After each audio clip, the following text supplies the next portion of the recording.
maintenant, voici les vedettes de notre spectacle. J'aimerais bien qu'on pose nos armes et qu'on discute. Bon, lui, il va me prendre la tête. Jack, je veux que vous me dessiniez comme une de vos françaises. Non, c'est chouchou, je veux, pas la moche. Zut, rezut, et rezut derrière. Ah, je vois, monsieur se fout de moi. Monsieur fait d'ironie. Mais où est-ce que vous vous croyez, merde? Au cirque? Ben ça, c'est du spectacle. Vous aimez le cinéma? Nous non plus. Bonjour, bonsoir à toutes et à tous.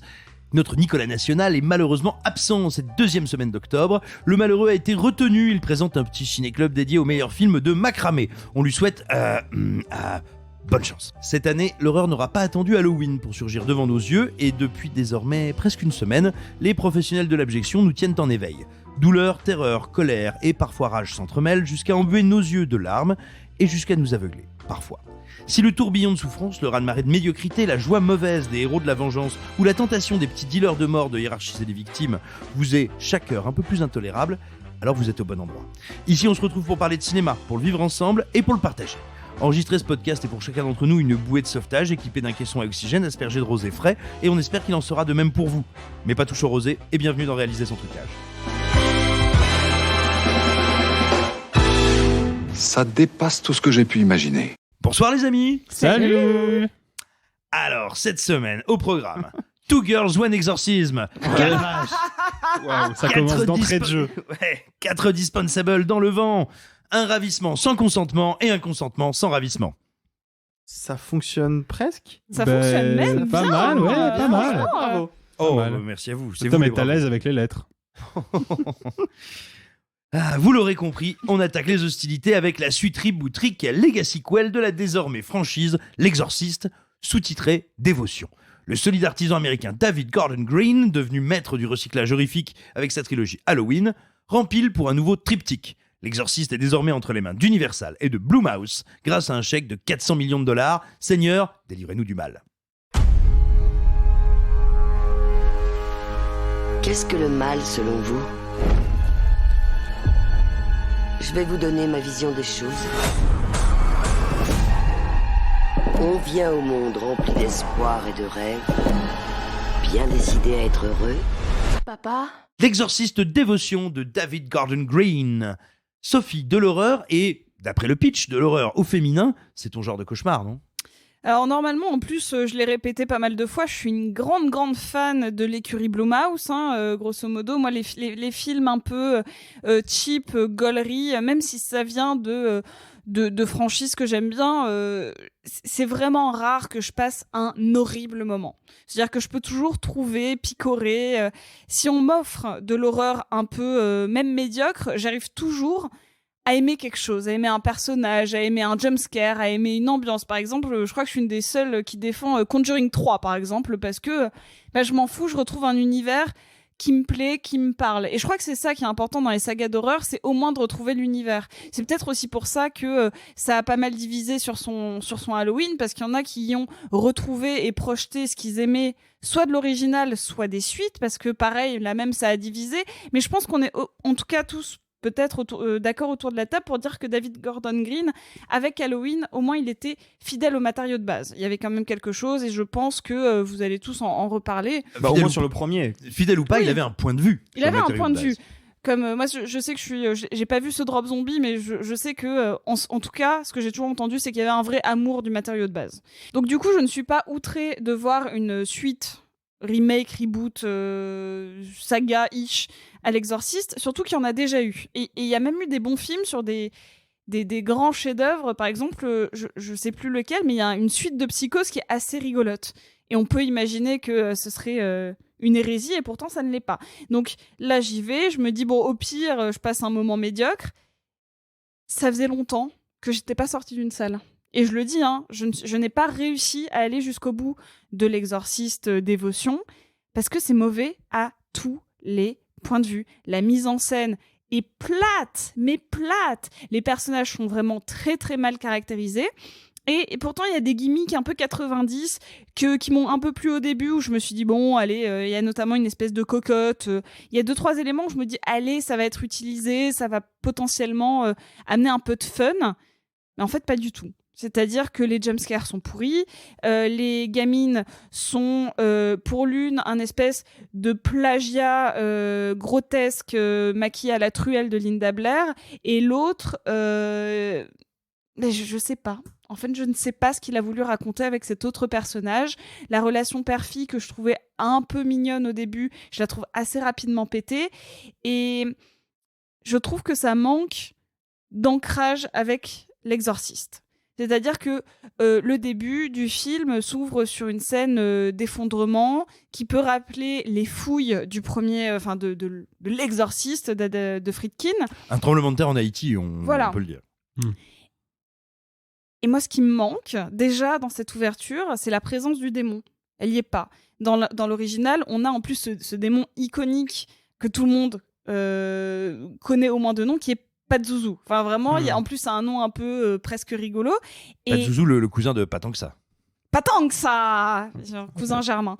Et donc, ça va être compliqué pour moi de développer, sachant que je suis sortie de la salle. Je sais pas la fin, mais je me suis arrêtée sur un espèce de montage alterné d'extrême mauvais goût sur cette pauvre Ellen Burstyn, que je vais un peu sauver dans le film parce que... Qui jouait la mère dans le film original. Oui, qui jouait la mère dans le film original, que vous connaissez aussi pour son rôle dans Requiem for a Dream, qui sont ces deux grands rôles de psycho hyper marquantes. Enfin, psycho, ou en tout cas femme très torturée par les événements extérieurs qui la tourmentent. Là, j'ai vu une dame très âgée mais très élégante. J'étais assez contente de la revoir, mais même là, elle est tellement éloignée de son personnage que je me demande un peu ce qu'elle fout là. Je suis contente de la voir, mais il y a un mais. Il y a un mais très rapide. Donc c'est là que ça va s'arrêter pour moi. C'est sur ce montage alterné de cette pauvre Ellen Burstyn qui dit « J'ai étudié les exorcismes autour du monde ». Et là, on voit des espèces de séquences flashback dégueulasses où elle dit « Mais le cœur de l'exorcisme, c'est les gens ». Mais ça parle pas de ça, l'exorcisme. Ça ne parle pas de ça. Et là, tu ne me parles même pas genre d'un exorcisme. En plus, on en a eu des films d'exorcisme. On en a eu qui étaient des dignes héritiers de Friedkin, même dans des espèces de série B à la l'exorcisme d'Emily Rose ou des conneries. Mais on a eu L'exorcisto del Vaticano. Alors, peut-être pas celui-là. Tu soulèves un point intéressant parce que limite, je le trouve plus proche de celui de Friedkin que celui-là. Et ça, c'est triste. Et pourtant, il y a Russell Crowe dedans, hein, et genre loin de Max von Sydow ou des grandes figures d'exorcistes. Mais au moins, l'exorcisme en lui-même ressemblait à quelque chose. Là, c'est quand même très compliqué. Alors, moi, je voudrais me tourner maintenant vers Alexis et Arthur, à qui voudra prendre la main. Je me pose une question, parce que tu as soulevé un petit peu quelque chose qui, moi, m'a frappé pendant le visionnage, même si je ne vais bien sûr pas vous donner mon avis tout de suite. C'est que moi, j'ai eu effectivement le sentiment que le film faisait finalement, excepté en surface, très peu référence à l'exorciste, dans ses effets de mise en scène et dans sa construction, mais beaucoup plus à la tétrachier d'adaptation de ce sous-genre, du film de possession, et à ses effets. Parce que tu l'as dit, on a des jumpscares, mais voilà, dans son montage, dans son truc, j'ai pas du tout eu l'impression que le film faisait référence à l'exorciste, mais bien à tout ce qui a suivi après. Bon, t'abuses quand même, il y a une petite référence au thème musical, enfin c'est quand même énorme, non? Pardon. Mais oui, non mais en vrai, il y a rien à part ça. Non, mais et il y a la rien, présence d'Ellen rien. Bernstein, il y a rien. C'est rien. Ah, toi aussi, tu dis Bernstein. Alors, c'est vraiment, rigolo. Ouais, tapez-vous dans les mains, c'est Burstyn. Hein. Voilà, je vous le dis, je dissipe les ambiguïtés. Parce que Stein, c'est une prononciation qui n'existe de toute façon pas aux États-Unis. Donc voilà, vous le saurez pour la prochaine fois. Ok, chef. Vas-y, Arthur, parce que t'étais lancé sur le film.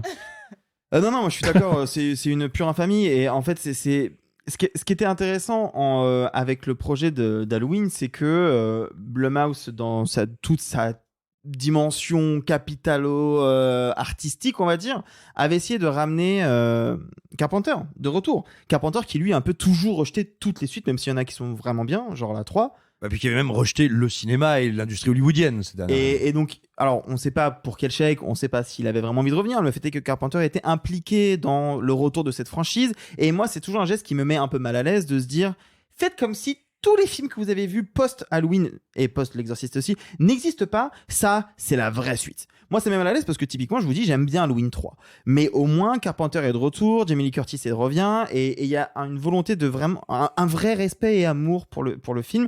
Et je pense que Halloween permettait de pouvoir explorer l'univers de qui est ce tueur, qu'est-ce que sont devenus tous ces gens. Là, beaucoup moins en fait. Ce qu'a fait Friedkin, c'est un film. Alors effectivement, il y a eu des suites. Moi, je vous le dis, je l'ai regardé cet après-midi à Exorcist 2, L'Hérétique. Boorman, L'Hérétique, que j'avais jamais vu avant, qui est pas un très bon film, mais qui a au moins une très bonne BO et qui a beaucoup de sauterelles. Au moins, l'Exorciste tient tout seul. Donc en fait, il ne pourrait ne pas y avoir de suite. Donc là, le geste de dire oubliez les suites, ça c'est la vraie suite.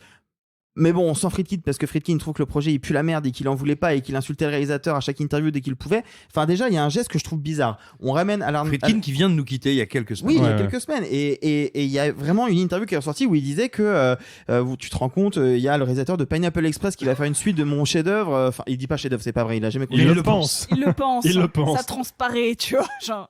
Alors, il est vraiment très humble et il considère que aucun de ses films est un chef-d'œuvre. Enfin, il était au passé, pardon. C'est pour ça qu'il engueule Nicolas Winding Refn en disant mais mec, tu te prends pour qui pour parler de chef-d'œuvre? Le seul chef-d'œuvre qu'il y a, c'est Citizen Kane. Bref, le fait est que le fait est que Friedkin ne voulait pas de ce film, que Bernstein, ça fait bizarre, revient. Appelons-la Hélène. Elle s'appelle Hélène. On l'appelle Hélène. Hélène revient pour un rôle qui, spoiler, est pas énorme et qui n'a absolument rien à faire là. Et vraiment, c'est-à-dire que l'incarnation de la possession, elle reprend quasiment en aucun point le premier film. Tous les éléments horrifiques cultes qu'on aurait pu reprendre. Alors si et puis ça va vite. Il y a une tête qui tourne. Il y a une tête qui tourne, elle est plus mal faite que le film qui a 50 ans. Enfin, c'est honteux. En vrai, moi, j'ai trouvé que c'était un film qui était honteux. Pas parce qu'il se veut être la suite 2, mais juste parce que objectivement, c'est un mauvais film d'horreur. Moi, je l'ai vu dans une salle qui était remplie d'ados, donc qui hurlaient à la moindre jumpscare, ce qui fait que moi, il y en a deux qui ont fonctionné. Le jumpscare du début du serpent et le jumpscare où la gamine va se relever d'une vitre.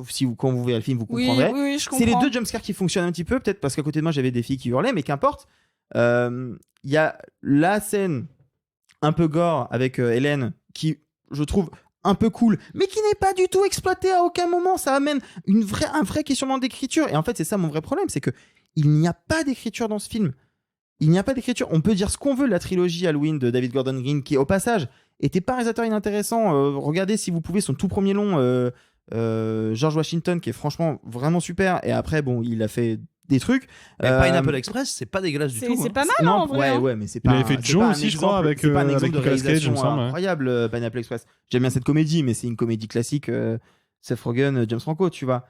Mais voilà, là, il n'y a pas de réalisation, il n'y a pas d'écriture, il n'y a pas de rythme. Tous les jumpscares sont ratés. Le rythme de la manière dont l'histoire avance n'a aucun sens. Je ne crois à peu près aucun personnage. Et le seul truc que moi je trouve un peu intéressant, c'est le questionnement de et si une possession arrivait à quelqu'un qui n'est pas catholique. Et comment on peut sortir de cette notion-là du catholicisme? Ce que faisait déjà un peu du coup l'Exorciste 2 de Boorman.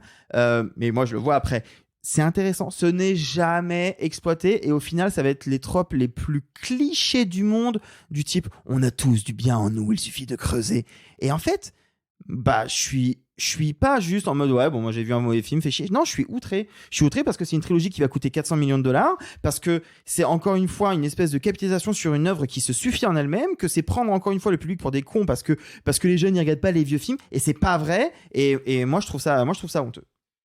Alors, ce qui me frappe, avant de passer la parole à Alexis, dans tout ce que tu viens de dire, Arthur, et je suis d'accord avec tout ce que tu viens de dire, c'est que donc ce film qui prétend être, on va dire, la véritable suite spirituelle de l'Exorciste, elle ne respecte pas la structure qui faisait tout le sel du film originel, dans lequel tu avais une gradation extrêmement progressive. Là, on a vraiment 3 blocs d'histoire, de scénario, ce qui enlève quand même beaucoup de la lente transformation, de son côté inéluctable et finalement de ce sentiment à un moment de réaliser qu'on a basculé dans le fantastique.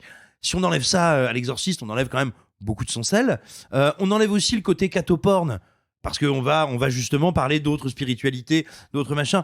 Et alors ça, c'est quand même un souci, parce que non pas que je sois particulièrement attaché à la geste catholique et à la geste catholique à l'écran, mais le film de 1973, ce qui était intéressant, c'est qu'il arrivait après les années 60, après le Flower Power, après les hippies, et tout d'un coup, il réinvestissait la mystique catholique en disant mais en fait, c'est peut-être vraiment une source de surnaturel et de terreur. Et donc ça marchait très bien, ça arrivait au bon moment. Mais on pourrait tout à fait se dire qu'aujourd'hui, après les 10-15 ans d'inclusivité hollywoodienne, de volonté de sortir d'un certain cinéma hollywoodien blanc, et ben justement, il y a quelque chose de très intéressant de le revisiter au premier degré. Et bah non, il se plante complètement là-dessus. Et moi, je voulais un peu t'entendre, Alexis, parce que je sens que le film fait naître en toi une sainte colère, et on t'a peu entendu. Oui, une sainte colère, effectivement. Après, moi, je vais replacer un tout petit peu quand même mon point de vue concernant le cinéma d'horreur de... Quoi ? Non, j'allais dire l'église au centre du village parce que c'était une blague. Ah, ça aurait été mieux. Oui, voilà. effectivement, j'aurais dû faire ça. Merci Sophie. De rien. Pour cette blague qui du coup n'a pas marché, mais c'est de ma faute. Ouais, mais c'est pas grave. Au moins, vous voyez que je connais des expressions. Oui. Bravo, Sophie. Non, mais en fait, moi, je replacer l'église au centre du village. Concernant David Gordon Green, moi, je trouve que dès le premier Halloween, c'est n'importe quoi. Donc, voilà, je replace ce principe-là. C'est pas un film honteux, hein, le premier Halloween, mais pour moi, déjà, je sens que le gars a compris très superficiellement le film qu'il adapte, puisque quel est quand même le moteur horrifique du film de Carpenter, c'est résumable en un aspect, c'est que le personnage de Michael Myers, on ne sait jamais où il est. On ne sait jamais quand il arrive, il est totalement insaisissable, même la caméra n'est pas capable d'anticiper ses mouvements. Donc par exemple, tu vas avoir un plan qui suit un personnage et puis d'un coup derrière la baie vitrée, Michael Myers. Dans un film classique, on aurait fait un gros plan ou un plan de l'extérieur avec sa silhouette. On aurait aperçu la fenêtre s'entrouvrir. Exactement. Carpenter fait pas ça. C'est-à-dire qu'il part du principe que pour que son monstre soit effrayant, il faut que même la mise en scène soit surprise par son arrivée. Que fait David Gordon Green ? Un plan séquence de 7 minutes qui suit Michael Myers partout dans les jardins de Haddonfield. Bon, bah t'as pas compris ton personnage en fait. Et ce qui est terrible, c'est que ce premier Halloween, il est relativement potable parce que je pense que David Gordon Green, il a pas encore totalement les pleins pouvoirs sur la franchise, parce qu'il y a Jason Blum qui met du pognon derrière, parce qu'il y a Carpenter qui soutient le projet, c'est jamais arrivé depuis on ne sait combien de décennies qui soutiennent la suite d'un de ses films ou le remake d'un de ses films, sachant que c'est quand même un peu les deux. Et du coup, il y a une pression certainement de dingue sur Gordon Green, donc il essaie quand même un minimum de faire les choses bien. Puis plus on avance dans la franchise Halloween, plus il a le contrôle, plus il fait n'importe quoi jusqu'à Halloween Ends, qui est même plus un slasher. Je crois que je l'ai même pas vu le 3. Ah, c'est très embarrassant. Mais le 3 a exactement... Halloween Ends, n'appelons pas le 3 parce que c'est techniquement le 12e, Halloween Ends a le même problème que l'Exorciste Dévotion, c'est-à-dire que ok, on est dans le même univers, le film nous le dit explicitement, dans un cas parce qu'on a Michael Myers, dans l'autre cas parce qu'on a des maquillages qui ressemblent au film de Friedkin, le retour du personnage d'Ellen Burstyn qui effectivement ne sert à rien, et la BO de Michael Field qui est réarrangée à la sauce synthwave dégueulasse, mais tu vires tout ça, ça n'a, dans l'essence même, plus rien à voir. Et c'est ça le problème, c'est que j'ai l'impression que David Gordon Green, en fait, comme il a atteint une certaine crédibilité dans l'industrie du cinéma d'horreur de série B à Hollywood, il se permet de prendre des films et de dire tiens, je vais prendre ce film-là, puis tout ce qui m'intéresse pas, je vire et je vais foutre mes thématiques dedans à la truelle. Sauf que là où ça devient génial, c'est que au moins dans Halloween Ends, il a un propos très confus, par instant politiquement très bizarre et surtout fondamentalement bête et inintéressant, mais au moins il y a un propos. Le film a une ligne directrice. C'est beau quand t'es indulgent comme ça. Là, très honnêtement, encore aujourd'hui, alors que ça fait un petit moment que je l'ai vu maintenant, parce que je l'ai vu en projection anticipée, je sais toujours pas de quoi il parle. Je sais toujours pas quel est son point de vue sur la religion, quel est son point de vue sur la communauté, quel est son point de vue sur la famille, quel est son point de vue sur la relation père-fille. Je ne comprends toujours pas ce qu'il essaie de me raconter avec le personnage d'Ellen Burstyn. Je ne saisis pas l'utilisation de ce personnage. Pourquoi de l'avoir ramené de cette manière-là, en avoir fait une vieille mère solitaire, brisée, mais qui a quand même un grand cœur, alors que c'est pas du tout ce que le personnage inspire quand tu vois le film de Friedkin, mais alors pas du tout. La preuve, elle est pas dans voilà. Il y a un moment où je suis désolé, mais le gars, de toute évidence, s'est lancé dans un projet qu'il ne comprend pas et ça n'a pas l'air de lui poser particulièrement de problème. Et donc c'est un film qui me laisse très circonspect, quoi. Et puis quelque chose qu'on a encore très peu soulevé, alors que quand même à peu près toute la promo du film s'orientait là-dessus, on n'a plus une petite fille à exorciser, mais deux qui viennent de milieux culturels et sociaux différents, une blanche, une noire, et j'ai l'impression qu'en fait ils se sont dit au moment d'écrire le truc genre quelle bonne idée, quel bon concept, et tout le monde a oublié. Personne n'en fait rien. Mais en plus, déjà... Alors, si je suis un tout petit peu de mauvaise foi, le fait que le personnage de la petite fille blanche ait des parents cathos de droite, un peu réac, peut expliquer qu'à un moment, le père va avoir un comportement qui va amener à une situation un peu tragique à la fin. Si je suis un peu de mauvaise foi. Ouais, voilà, mais il faut vraiment tirer, quoi. Faut tirer. En plus, c'est oublier quand même un truc, c'est qu'il y a une erreur à ne pas faire en général, parce qu'il y a quelques exemples de films où ça fonctionne, mais il y a une erreur à ne pas faire quand on fait une suite à un film, c'est de doubler le concept du film d'origine. Alors parfois, comme je l'ai dit, ça fonctionne. Dans un film qui est pas parfait mais que j'aime bien, qui est Le Monde Perdu Jurassic Park, il y a pas un T-Rex, il y en a deux, mais du coup la scène avec les deux T-Rex elle est folle, donc là ça fonctionne. Et là tu sens que vraiment les mecs se sont dit, il y avait une gamine possédée dans le premier film, qu'est-ce qu'on peut faire ? Oh je sais, on va en mettre deux. Ouais, quand tu pars sur un postulat comme ça, en général, ça donne un film comme ça. C'est-à-dire un film qui, en fait, fais des petits effets de manche. Ah, on va te mettre un jumpscare ici, on va te mettre une lumière un peu flippante par là, on va te mettre des maquillages un peu crado. Mais en fait, il n'y a pas de consistance, il n'y a pas de cohérence, et surtout, il n'y a pas de propos, quoi. C'est un film qui est la suite d'un des films les plus passionnants à étudier du cinéma des années 70. Et on passe vraiment d'un des films les plus passionnants des années 70 à une coquille vide. Mais le gap entre les deux, il est gigantesque. En vrai, si tu regardes dans chaque petit personnage, c'est ça aussi le problème, c'est qu'il y a tellement de petits arcs et de petits personnages qu'il essaie de te raconter un peu quelque chose avec chacun sur le père, le deuil, sur la fille, sa place dans la famille, sur sa place dans la société par rapport à la blanche riche et tout. Mais en fait, le problème, c'est que ce n'est à aucun moment exploité, que ça n'a à aucun moment un impact, sauf à la fin et encore, sur ce qui se passe. Mais moi, tout ça, c'est évidemment une coquille vide. Mais pour revenir à ce que disait Simon tout à l'heure, moi, il y a un autre truc qui me choque, je sais pas vous, mais moi, de me souvenir adolescent de l'exorcisme, parce que je l'ai pas beaucoup revu depuis. Ça a été un petit trauma comme Shining quand j'ai découvert à 16-17 ans. Vraiment, ça m'a fait du mal. Mais dans mes souvenirs, c'est hyper vulgaire. Et c'est c'est vulgaire, c'est contre-pied obscène. Mais parce que c'est le contre-pied de ce que tu disais sur le retour du catholicisme, etc. Là, je suis désolé, à part un gros mot à un moment prononcé par une gamine possédée, il n'y a rien. À un moment, la gamine possédée va reprendre le cruciforme. Le cruciforme. Non. J'adore. Ça aurait été plus drôle. Le mec a regardé les Bricole Girls en fait. Putain, j'ai pas peur. Hein. C'est chiant, maintenant il va être obligé de la garder. Non, mais à un moment, la gamine prend le crucifix, tu te dis, évidemment, ça rappelle la scène où dans le premier exorcisme, le seul, on va dire, elle se l'enfonce dans le vagin. Et elle se masturbe avec au sang. Et c'est une scène traumatisante. Et en fait, elle l'utilise pour faire un geste qui est, comme je disais tout à l'heure, intéressant, mais pas du tout exploité. Et qui n'est en aucun cas obscène. Et il perd totalement cet ADN-là qui était pour moi primordial. Moi, il y avait un truc qui aurait pu m'intéresser et pareil, il passe complètement. C'est pour ça. Je me suis demandé beaucoup pourquoi c'est cette scène que je vous ai un peu décrit de montage alterné sur Ellen Burstyn qui dit oui, toutes les cultures ont leur voilà. Il existe dans le cinéma d'horreur et aussi plus ou moins, je vous ai parlé il y a pas très longtemps d'un film de possession et de fantômes. Qui utisaient d'autres codes et qui n'étaient pas du tout du catoporn. Mais en fait, moi, il y a beaucoup de films récemment, on en voit de plus en plus en festival, qui utilisent d'autres démons, d'autres cultures, des djinns, des e-books, et qui font des films de possession super intéressants. Là, ce qui me gêne, c'est que ça aurait été une bonne idée de dire qu'en fait, la force du mal est commune. Et justement, se servir de cette pluralité religieuse pour en faire une espèce d'ultime exorcisme, si on veut pousser les potards, tu vois. Limite, mais dans ce cas-là, il fallait qu'elle soit encore plus radicalement différente. Et là, ça flirte trop sur juste, elles ont des petites différences, donc c'est un peu la même chose. Non, faites le mal ultime, faites l'exorcisme du mal. Ça, pourquoi pas, tu vois. Et là, il passe encore une fois à côté de son sujet. Enfin, je sais pas si ça vous semble complètement incohérent. Je suis totalement d'accord avec toi. Totalement. Mais là, il pouette. Non, mais je suis d'accord. Et juste pour revenir sur ce que tu disais sur effectivement les autres formes d'exorcisme, moi j'ai découvert un film il y a 2 ans qui se trouve être dans la sélection d'Halloween de Shadows, mais c'est The Medium de Benjung Pisantanakun et c'est incroyable parce que c'est en Thaïlande et c'est avec des démons qui n'ont rien à voir et en plus c'est en fond de footage et tout. Mais bref, mais évidemment qu'il y avait 1000 trucs à faire pour sortir un peu de la vision chrétienne, catholique, nulle, qu'il essaye de faire et qu'en fait il l'exploite pas du tout. C'est ça, parce que c'est toujours agréable, hein, un bon catoporn. J'en parlais sur La Nonne 2 de temps en temps, c'est vraiment très rigolo. Hein. Mais il y a des films comme Under the Shadow, qui est un film que je cite souvent, qui est un film iranien. Qui est disponible sur Netflix d'ailleurs, si vous en êtes curieux. C'est ça, c'est exactement ça. Et qui n'est pas un film d'exorcisme, mais juste un film de possession. Et c'est fascinant de voir comment on utilise d'autres codes. Et là, en fait, il en a aucun. Et ce qui est con, c'est qu'il y a plein de jeunes réals tout autour du monde qui, eux, se sont nourris de Friedkin pour recréer dans leur propre cercle culturel, religieux ou autre, des films d'exorcisme. Notamment, moi, je pense que le film de possession qui me fait le plus peur au monde, c'est The Strangers ou The Wailing, qui est genre terrifiant.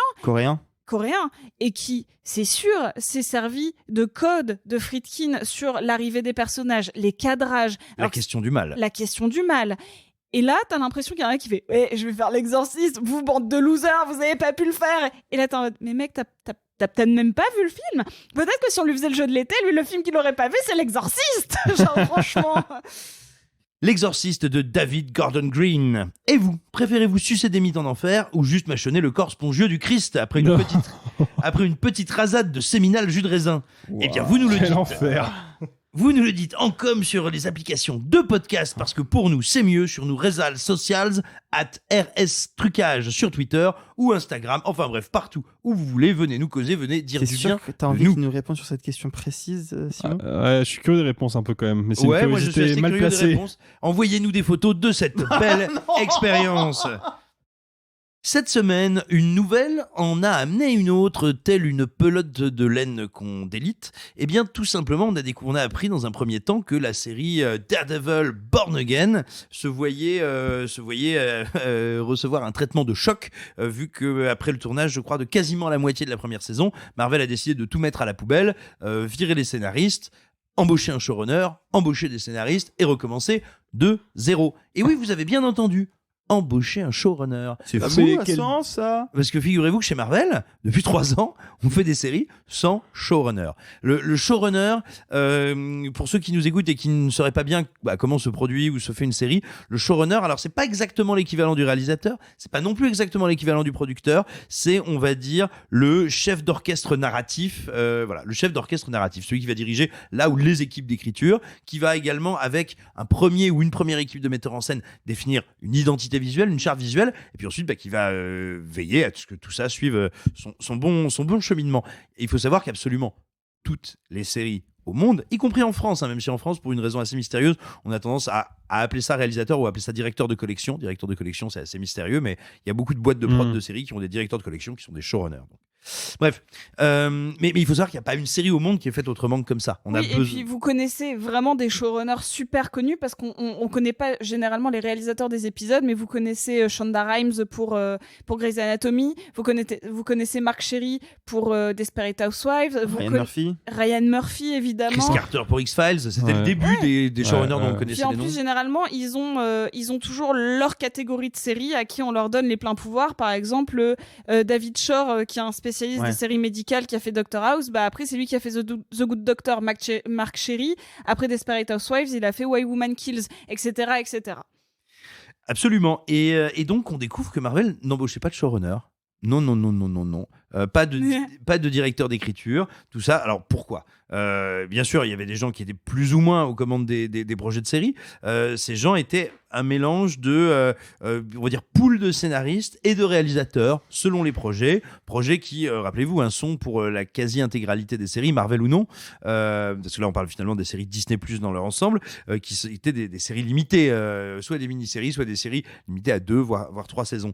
Et écoutez, après 3 ans de bides retentissants, de dépassement de budget surréaliste, enfin bref, d'échecs industriels qui étaient impensables il y a encore 3-4 ans au moment de Avengers Infinity War et de son succès cosmique, Marvel a été obligé de se rendre à l'évidence qu'il ne savait pas faire des séries et qu'il dépensait énormément d'argent pour très mal les branler, et dans des proportions encore pires que les films. Alors ce qui est assez intéressant, c'est qu'on voit plein de gens aujourd'hui dire ça y est, enfin ils entendent raison, enfin ils ont compris qu'ils devaient quand même se conformer à une certaine manière de faire, quand bien même ils garderont leur tonalité, leur sujet, leur direction artistique. Mais en gros, pour réussir à faire quelque chose, faut suivre 2-3 règles. C'est pas pour rien que tout le monde fait de la même manière, c'est parce qu'il y a des techniques qui fonctionnent un petit peu. Mais c'est surtout que c'est imposé par ce qui est sorti des greffes, non ? C'est là où je voulais en venir. C'est qu'il ne faut pas croire non plus que Marvel aurait tout d'un coup vu la lumière et dit « Nous vous avons compris, spectateurs, et nous allons maintenant faire mieux ». C'est aussi parce que cette manière de fonctionner était, dans ces séries qui coûtent beaucoup de pognon, parce qu'il faut quand même se rendre compte que Marvel,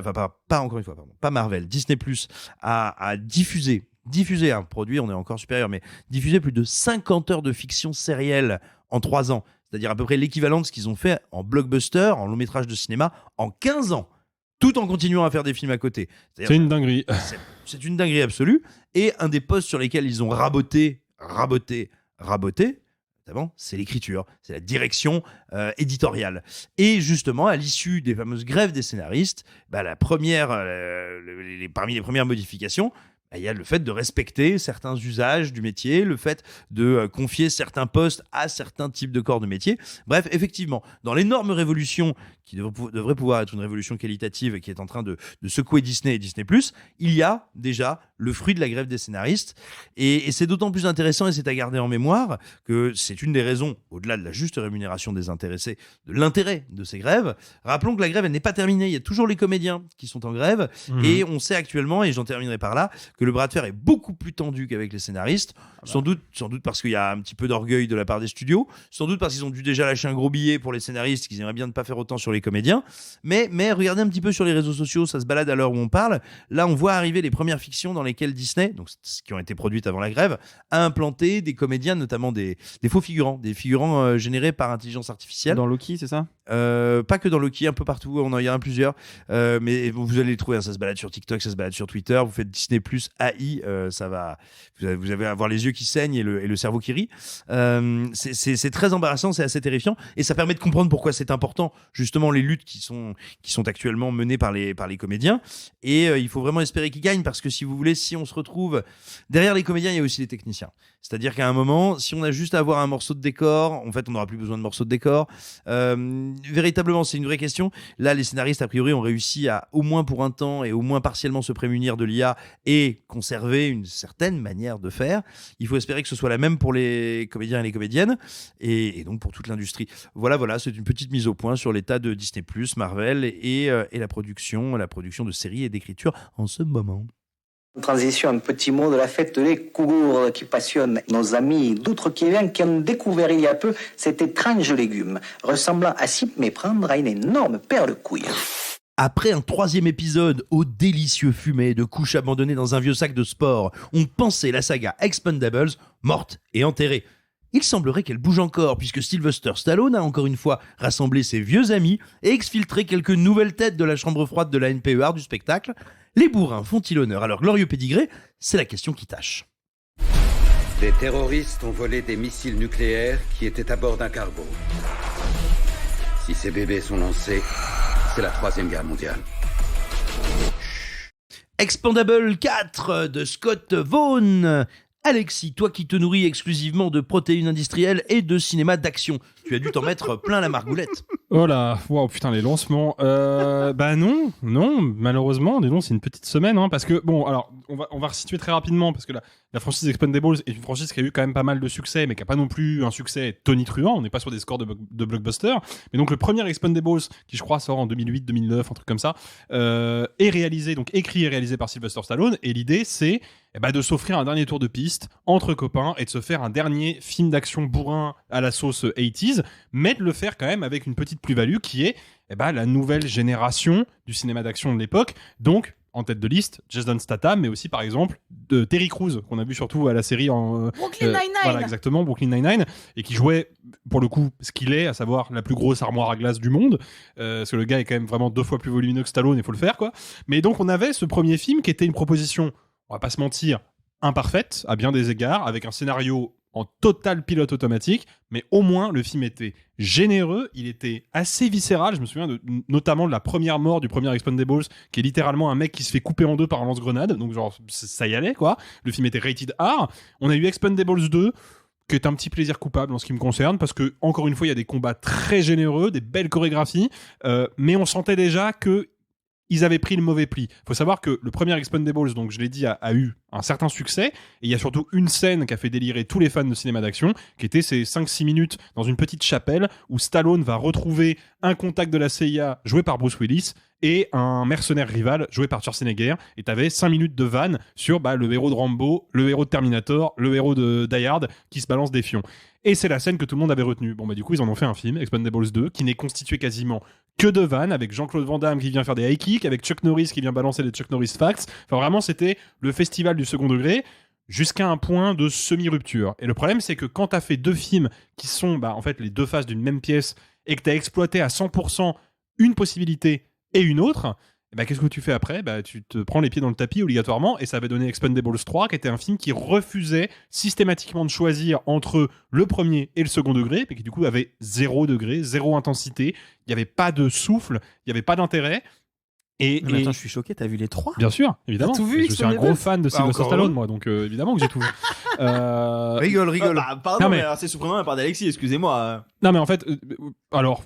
Pas tant que ça, si tu connais bien ma cinéphilie, mais moi, notamment, j'ai encore un souvenir ému d'adolescent quand Jean-Claude Van Damme il fait un coup de pied retourné dans Expendables 2. Mais bref, peu importe, parce que c'est la première fois que je voyais un coup de pied de Jean-Claude Van Damme sur grand écran. Mais voilà, le fait est que Expendables 3, comme je l'ai dit, c'était nul, et en plus, et c'était là où quand même le film était particulièrement dur à avaler. C'est un film qui coûtait, si ma mémoire est bonne, entre 90 et 100 millions de dollars. Et on avait peut-être les pires effets spéciaux numériques depuis 20 ans. On avait notamment des scènes... Non, mais tout est allé dans le casting, exactement. Putain, les cons, ils ont refait exactement la même chose avec le 4. C'est-à-dire que, déjà, ils ont moins d'acteurs, parce qu'il y en a quand même une partie qui a pas voulu rempiler, hein, notamment Terry Crews qui a dit c'est bon, on arrête les conneries, quoi. Je pense qu'il est à l'intérieur d'Andy Garcia, il l'a mangé. Ouais, certainement, ouais. Certainement. Mais du coup, on va chercher encore une fois des stars qui là vraiment sont sur le retour juste pour cachetonner en tête de liste Andy Garcia. On a 50 Cent. Bon, ok. Bah, 50 pourquoi pas, tu vois. Mais 50 Cent, oui, mais on oublie que 50 Cent est quand même beaucoup plus un rappeur qu'un acteur, et là, tu t'en rends bien compte. Bah, puis dans le 3, pour cachetonner, t'avais Harrison Ford. Alors, il cachetonnait, c'était quand même Harrison Ford. Genre, t'avais Harrison Ford et le grand méchant, c'était Mel Gibson. Bon, ça envoie du pâté quand même. Le fait est que là, non seulement le grand méchant, et je suis obligé de le reconnaître, me fait beaucoup de peine, alors que c'est quand même fucking Iko Uwais, qui est la star de la franchise The Raid et qui est probablement l'un des meilleurs artistes martiaux en activité dans le cinéma. On a également Tony Jaa, le héros de la franchise Hong Bak, pareil, un monstre d'art martial qui vient passer une tête. Donc sur le papier, tu peux te dire, ok, ils en ont perdu quelques-uns en route, ils ont récupéré quand même deux nouveaux, parce que ça reste des petits nouveaux, hein, comparé à Stallone, et c'est des petits nouveaux qu'on a sous le capot, quoi. Bon, bah, tout pété, ils se battent 10 minutes dans le film. Ce qui est un vrai problème, et surtout, encore une fois, c'est un film qui, moi, Bon, on va résumer vite fait, je pense que Simon sera d'accord avec moi, c'est un gros nanar. Le scénario n'a aucun sens, les acteurs sont mauvais, c'est mal éclairé, c'est bête, mais vraiment c'est très bête, c'est mal filmé, enfin il n'y a rien qui va, c'est un gros plantage. Mais surtout... Un nanar à 100 millions de dollars. Hein. Mais c'est ça le truc, c'est que c'est une catastrophe industrielle gigantesque, vraiment il y a des scènes avec des avions numériques et des explosions numériques, notamment au début du film, qui sont à la limite du regardable. C'est-à-dire qu'à côté de ça, Ant-Man 3 c'est Avatar 2, mais vraiment, c'est un truc de fou à quel point c'est laid. Et tu te dis, bon, bah, ok, donc là, toute la thune est passée dans le casting, sauf que bah, y a encore moins de casting que sur le 3, en fait. Et c'est ça qui me fascine, c'est que les gars ont réussi, quand même, l'exploit de faire un 4e film que personne voulait voir, et que de fait, personne ne voit. C'est un bide partout. Mais en plus de ça, c'est une catastrophe industrielle comme l'était le 3e, et c'est encore plus une catastrophe industrielle, parce que non seulement le film coûte très très cher, et il est hideux, mais en plus de ça, il marche pas, alors que le 3 avait fini par être à peu près rentable. Bah, donc les gars n'ont littéralement pas appris de leurs erreurs, et ça me surprend d'autant plus que moi j'accorde j'ai beaucoup d'estime et beaucoup de respect pour Stallone, que ce soit en tant que scénariste, acteur, réalisateur ou producteur. Je pense que c'est un mec qui a vraiment de la bouteille et qui connaît vraiment bien le cinéma, et de le voir se fourvoyer avec un truc pareil, déjà que le 3 c'était pas brillant, là sincèrement je ne sais pas ce qui lui arrive, mais ça me dépasse. Je pense que ce qui lui arrive, il est en train de sucer les dernières gouttes de nectar à $1 qu'il peut attraper. C'est pas pour rien qu'il fait aussi une série sur Paramount+. C'est pas pour rien qu'il s'est mis à faire de la télé-réalité. Voilà, il sait que il va plus pouvoir, on va dire, continuer sur un rythme important de production. Non, mais en fait, t'as raison, je le comprends, mais ça me rend très triste. Ah, ça me rend très Parce triste. qu'il y a quand même 15 ans, le mec, il enchaînait Rocky Balboa et John Rambo, et c'était vraiment un aller, un retour, quoi. Mais en vrai, même quand il avait son petit rôle, qui était pas si petit d'ailleurs dans Creed 1, c'était hyper Golden hyper Globe beau. du meilleur acteur dans un second rôle, quand hyper même. beau à voir. Non, mais c'est surtout, encore une fois, Creed 1, je suis d'accord, est un film super cool. Moi, j'ai de la sympathie pour Creed 2 aussi, notamment parce que je trouve que le personnage de Rocky dedans est encore une fois super touchant. Et il n'y a plus que ça dans le Voilà, il n'y a plus que ça. Mais surtout, encore une fois, Rocky Balboa, c'est l'un des meilleurs films de boxe jamais réalisés. Et John Rambo, c'est l'un des meilleurs films de guerre jamais réalisés. Et peut-être le film de guerre le plus violent de ces 40 ou 50 dernières années. Genre, je pèse mes mots. Hein. Et les deux se doublent de réflexions iconographique sur ce que c'est que d'être un personnage, ce que c'est que de porter un personnage légendaire, parce que ce sont deux personnages qui ont toujours dialogué avec leur interprète. Donc c'est vraiment, c'est des films importants et assez bouleversants. Mais je suis absolument d'accord avec ton ressenti sur Expendable 4.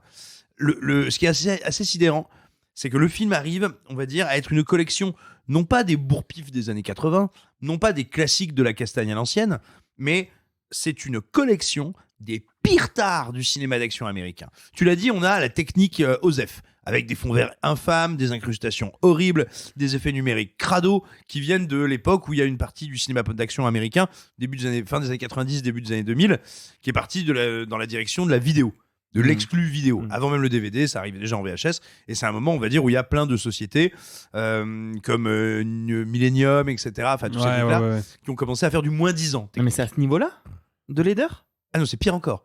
Et puis tu as, alors je vais pas vous spoiler l'intrigue, mais tu as ce qui me semble être une tare monstrueuse. Rappelez-vous les cocos, Ultime Décision, ce film dans lequel en gros on voit la tête de Steven Seagal sur l'affiche, dans lequel il est à peu près 4 minutes, et quand ça commence à péter, il fait « Oh, pas de chance !» Bon, et ben là, dites-vous que la personne qui est sur le devant de l'affiche, qui est en haut de l'affiche, pour laquelle vous venez voir le film, vous n'allez pas l'avoir beaucoup. C'est-à-dire que le film est un mensonge, mais un mensonge total. Et je vais rien vous spoiler, mais dites-vous que là, vous croyez avoir compris ce qui allait se passer, mais non, on est vraiment sur du mensonge dans le mensonge dans le mensonge. C'est navrant de bout en bout. Et enfin, si vous voulez, il y en a qu'un seul physiquement qui est encore capable de faire un truc. Ce qui pouvait avoir d'intéressant dans cette équipe, bon, c'est pas Andy Garcia, pauvre chat, c'est pas 50 Cent, mon gros matou, c'était Dolph Lundgren et Stallone, qui physiquement peuvent plus faire grand-chose, mais qui sont d'excellents comédiens, qui charrient avec eux tout un passé du cinéma et qui ont un potentiel d'impact émotionnel très fort. Et avec eux, il y en a un troisième, qui est Jason Statham, qui est plus de première fraîcheur, loin s'en faut, mais qui est un athlète de très haut niveau et qui peut encore sortir des cascades très impressionnantes. C'est le seul qui se donne encore sur le film. Voilà, il a 2-3 moments bien stylés, quoi. Mais donc tu te dis qu'à 3, ils peuvent tenir un film d'action. Le problème, c'est que il a beau être encore très très capable, Jason Statham, quand on le met face à Iko Uwais, bah là il y a un petit souci, c'est que si tu veux, Statham c'est un monster truck, d'accord, mais Iko Uwais c'est une Formule 1, donc forcément ils font pas la course pareille. Du coup on se retrouve avec des chorégraphies qui ne sont pas pensées pour être le plus spectaculaire possible, mais pour permettre à Statham d'être au niveau de son adversaire. Or, on sait bien qu'il est plus lourd, qu'il n'a pas la même physicalité, qu'il va pas bouger de la même manière. Donc en fait, ces combats n'ont aucun sens. Il y a des plans qu'on accélère, il y a des moments où on touche un peu au shutter pour qu'il y ait moins d'images par plan, pour donner un peu plus d'impact. Et du coup, même celui qui est le plus capable, et toi tu dis il y a quelques scènes stylées, quelques morceaux de scènes, quelques plans. Oui, quelques plans. Typiquement, il y a un moment, c'est dans un énième décor industriel, c'est plutôt vers la fin du film d'ailleurs, où lui il a 2 couteaux, Iko Uwais il a 2 tonfas. Et voilà, en fait, la bataille et l'affrontement est nul à chier, mais il se termine, à un moment il est ponctué par un plan très beau, très marrant, très manga d'ailleurs, très animation japonaise, de ce bon Statham qui glisse et qui s'arrête avec ses 2 lames, et ça c'est super marrant, mais c'est un plan au milieu de la baston, quoi. Et puis bon, quand on a tout sexy, charisme et badassitude féminin, c'est Megan Fox, je veux dire, c'est que t'as un cancer des yeux, quoi. Non, puis surtout, et je terminerai là-dessus, ce qui est frappant quand tu vois le premier Expendables, c'est quand même que les mecs, ils avaient une mission très complexe, qui était déjà de faire exister dans le même film Sylvester Stallone et Jason Statham, qui sont quand même chacun dans leur domaine des premiers rôles de cinéma d'action, et toute la galaxie de personnages autour. C'est-à-dire que sur le papier, le projet était giga casse-gueule. Comment tu fais pour faire coexister dans le même film quasiment une 12aine de stars de cinéma d'action. Ce qui était d'ailleurs un sujet, c'était pris en charge par le film. Dans le premier, complètement pris en charge. T'as Dolph Lundgren qui dit moi je suis un premier rôle, pourquoi il y a Jet Li ? Exactement. Et le truc c'est que le film le mettait très bien en abîme, mais surtout, en définitive, tu terminais en te disant putain, ils ont tous eu au moins un moment de bravoure. Un moment du film qui leur est intégralement dédié, que ce soit Randy Couture qui est un ancien lutteur et qui du coup se bat contre un autre ancien lutteur qui est Steve Austin, que ce soit Terry Crews qui est vraiment la grosse armoire à glace et qui du coup a sa grosse séquence armoire à glace badass, je fume tout le monde, Jet Li qui faisait des arts martiaux dans des couloirs et tout le monde avait son petit truc. Et tu sortais en étant satisfait, le film se foutait pas de ta gueule.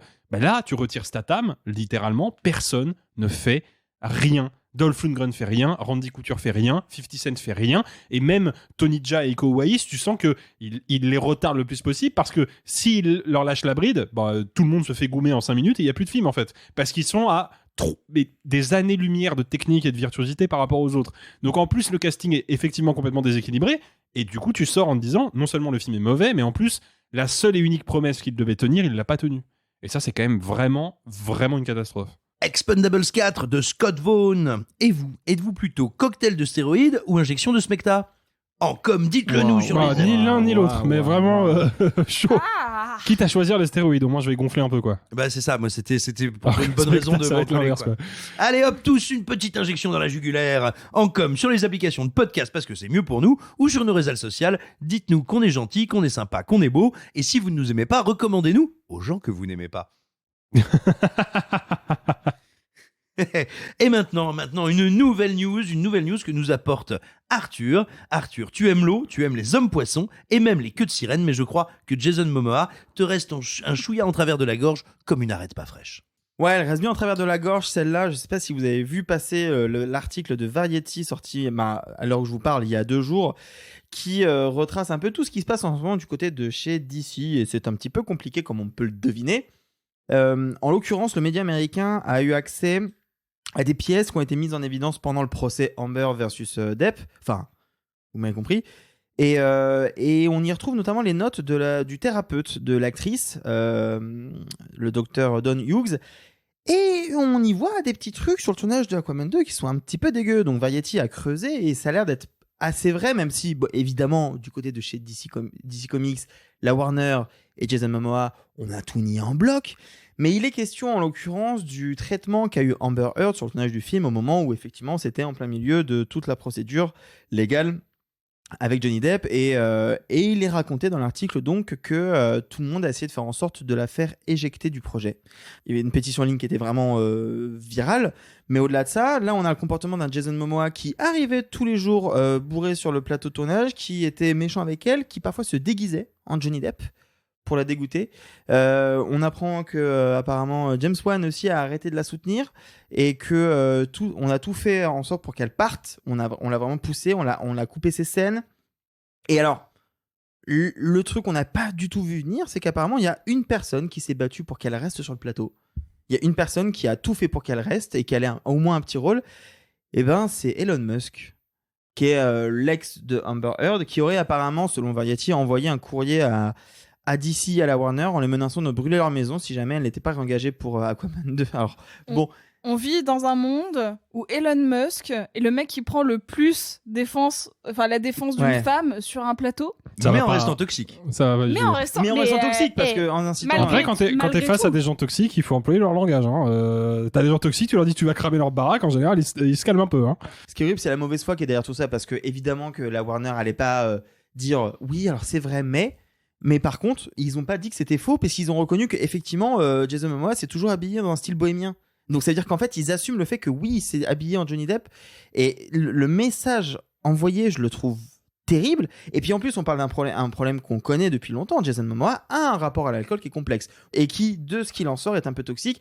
Donc c'est l'occasion, une fois encore, de rappeler que le harcèlement en ligne qu'a subi Amber Heard est insupportable et qu'elle n'a pas été reconnue coupable comme ce que beaucoup de gens peuvent dire sur les internets, et que la logique voudrait que ça a un impact un peu sur l'avenir de DC Comics, parce que, au passage, on apprend que Jason Momoa est bien parti pour avoir un autre rôle important dans DC Comics et dans l'avenir de ce que va faire James Gunn, puisqu'il devrait avoir le rôle de Lobo. On ne sait pas s'il l'aura dans le prochain film Superman ou dans un film à part. C'est un vilain connu qui est un gros démon avec des cheveux longs, donc qui ressemble plutôt à Momoa. Ok. Ouais, c'est Jason Momoa, mais blanc comme de la craie, quoi. C'est ça. Et en fait, du coup, la question c'est, est-ce que ce projet va quand même avoir lieu ou pas ? Dans tous les cas, ce qui est sûr, c'est qu'Amber Heard, elle, on la reverra pas chez DC. Et ça en dit long sur tout ça. Ça me dégoûte. Et merde, il fallait annoncer l'actualité va te faire foutre. Dans Le Ravissement d'Iris Kaltenbach, une sage-femme aide sa meilleure amie en plein baby blues. Mais alors qu'elle accueille l'enfant de celle-ci, elle croise un ex qui lui a brisé le cœur. Un ex qui elle va laisser croire qu'elle vient d'accoucher de lui. Un mensonge, mais aussi une quête d'amour qui avait beaucoup impressionné lors du dernier festival de Cannes. Faut que t'arrêtes de m'envoyer des textos. Je cherche un de plus.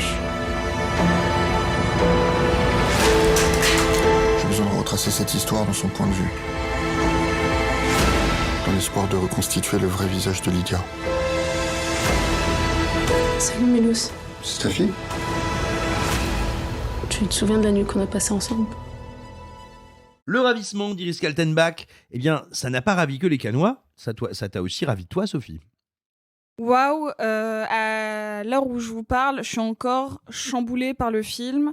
Quand je suis sortie, c'est vraiment, j'avais l'impression qu'un bus rempli d'émotions très intenses m'avait roulé dessus et m'avait laissé vraiment perplexe face à une œuvre limite qui me dépasse. C'est-à-dire que quand on va voir le Ravissement, si vous avez vu la bande-annonce ou quoi que ce soit, on s'imagine presque quelque chose d'un peu dramatique, presque même d'un peu convenu. Et je dis pas ça parce que la bande-annonce est mauvaise, hein, je la trouve très bien parce qu'elle en dévoile sans trop en dévoiler. Et on sent déjà qu'on va voir un très joli film visuellement et avec des performances. Et en fait, tout ça, le film le délivre. Mais je ne m'attendais pas à ce que ce soit un film aussi angoissant. Et je sais que je vais utiliser des termes très péjoratifs, comme angoissant, étouffant. Et pourtant, je pense que c'est pour l'instant un des films qui m'a le plus secoué de l'année. Il se place très haut pour l'instant dans mon panthéon, mais je vais déjà le laisser décanter. Je vais raconter un tout petit truc. J'étais tellement angoissée pendant le film que j'ai dû dégrafer mon soutien-gorge parce que j'arrivais plus à respirer pendant la séance. Et je sais que ça peut paraître hyper anecdotique, mais il y a une vraie suffocation. Et réussir à faire ça avec autant de finesse d'écriture, c'est un exploit. C'est un premier film. Et j'ai rarement vu... Le scénario, c'est de la dentelle. Pourquoi c'est de la dentelle ? Parce que je pense que Simon reviendra un peu dessus sur le côté film noir dans sa construction, mais c'est-à-dire qu'on a une voix off qui va décrire cette jeune femme interprétée par Avia Herzi et qui ne nous cache rien de son sort, du fait qu'elle est déjà coupable de quelque chose. On sait plus ou moins du coup que c'est l'histoire d'un enlèvement d'enfant, mais on ne sait jamais vraiment quand et comment. Et du coup, cette espèce de secret qu'on a déjà, et ben en fait, il vient créer une tension sous-jacente et surtout permanente sur quand est-ce que ça va se passer, surtout pourquoi. Ce qui est merveilleux dans Le Ravissement, c'est cet amour total qu'on a pour tous les personnages. On ne l'excuse jamais, c'est une criminelle, c'est inspiré d'une histoire vraie, et ça ne va jamais excuser son geste désespéré, et vraiment désespéré, hein, parce que, entendons-nous, je sais que c'est toujours paradoxal quand on va avoir de l'amour pour un personnage qui agit mal. C'est quelque chose, on nous met face à une situation qu'on ne peut pas tolérer parce que cette femme a quand même enlevé un enfant.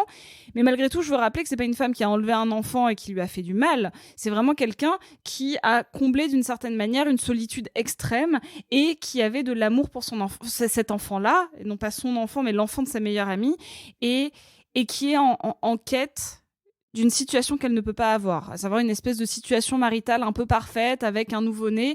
Et c'est pas étonnant que ce soit une sage-femme qui se confronte tous les jours au bonheur, même des bonheurs douloureux, hein, mais d'accouchement, de nouvelles familles qui se créent, de mères en larmes devant la beauté et la souffrance de l'accouchement, et de voir tous ces nouveau-nés qui ne demandent qu'à être des espèces d'éponges d'amour. Et elle se retrouve face à ce bébé que sa meilleure amie a un peu du mal à aimer, mais dans un baby blues qui est en plus très bien traité, tout à fait normal, tout à fait légitime. Et elle, c'est pas qu'elle comprend pas sa meilleure amie, c'est qu'elle a presque envie de la remplacer. Il y a aussi dans cette relation entre deux femmes, le fait qu'elles soient connectées, et encore une fois, ça s'est dit dans la bande-annonce, que quand l'une est au top de son bonheur, l'autre est forcément malheureuse et inversement. C'est comme si elles partageaient une jauge d'amour qui ne pouvait jamais être pleine des deux côtés. Ce qui fait que même quand on nous rappelle pas ce postulat émotionnel-là, quand on en voit une qui est extrêmement heureuse, on suppose la souffrance et la détresse de la deuxième, et inversement. Alors, Arthur, moi, je voulais te demander, après cette très belle présentation de Sophie, on pourrait croire néanmoins, à t'entendre, Sophie, que le film, et on relève tout ce qu'on appellera du cinéma social. Moi, je crois que c'est pas du tout le cas, Arthur. Est-ce que tu pourrais nous dire un petit peu, justement, toi, comment est-ce que tu as reçu cette histoire qui est certes éprouvante, mais qui est surtout assez bouleversante ? C'est une histoire qui est bouleversante.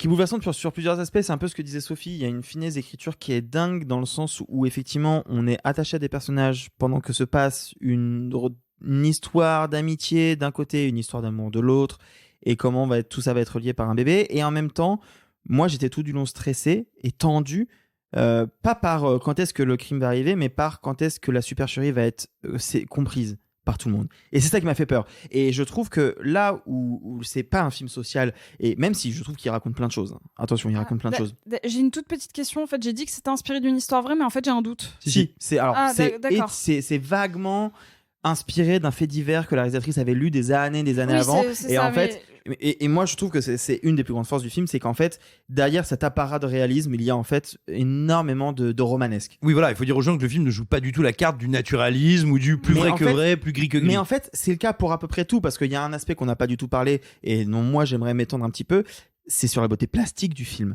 sur sa photographie. En fait, il y a un postulat que je trouve incroyable, c'est que donc on raconte l'histoire de cette femme qui va s'inventer une vie pour se justifier le fait qu'elle a un enfant auprès de cet homme qu'elle aime, pour essayer de le rattraper, pour essayer de justifier un amour qu'elle a pour cet enfant, etc.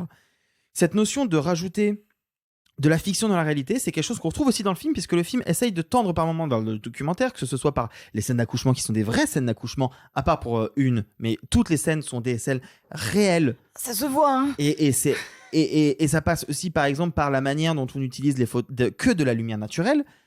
Ce qui amène à des vrais questionnements de comment on filme le jour et la nuit, comment le jour a des costumes qui sont très colorés parce que la lumière est très blanche, alors que la nuit, au contraire, ça va être les enseignes de la ville qui sont en couleur face à elle qui est putain. Enfin bref, il y a tout un travail sur comment on injecte du romanesque dans le réel.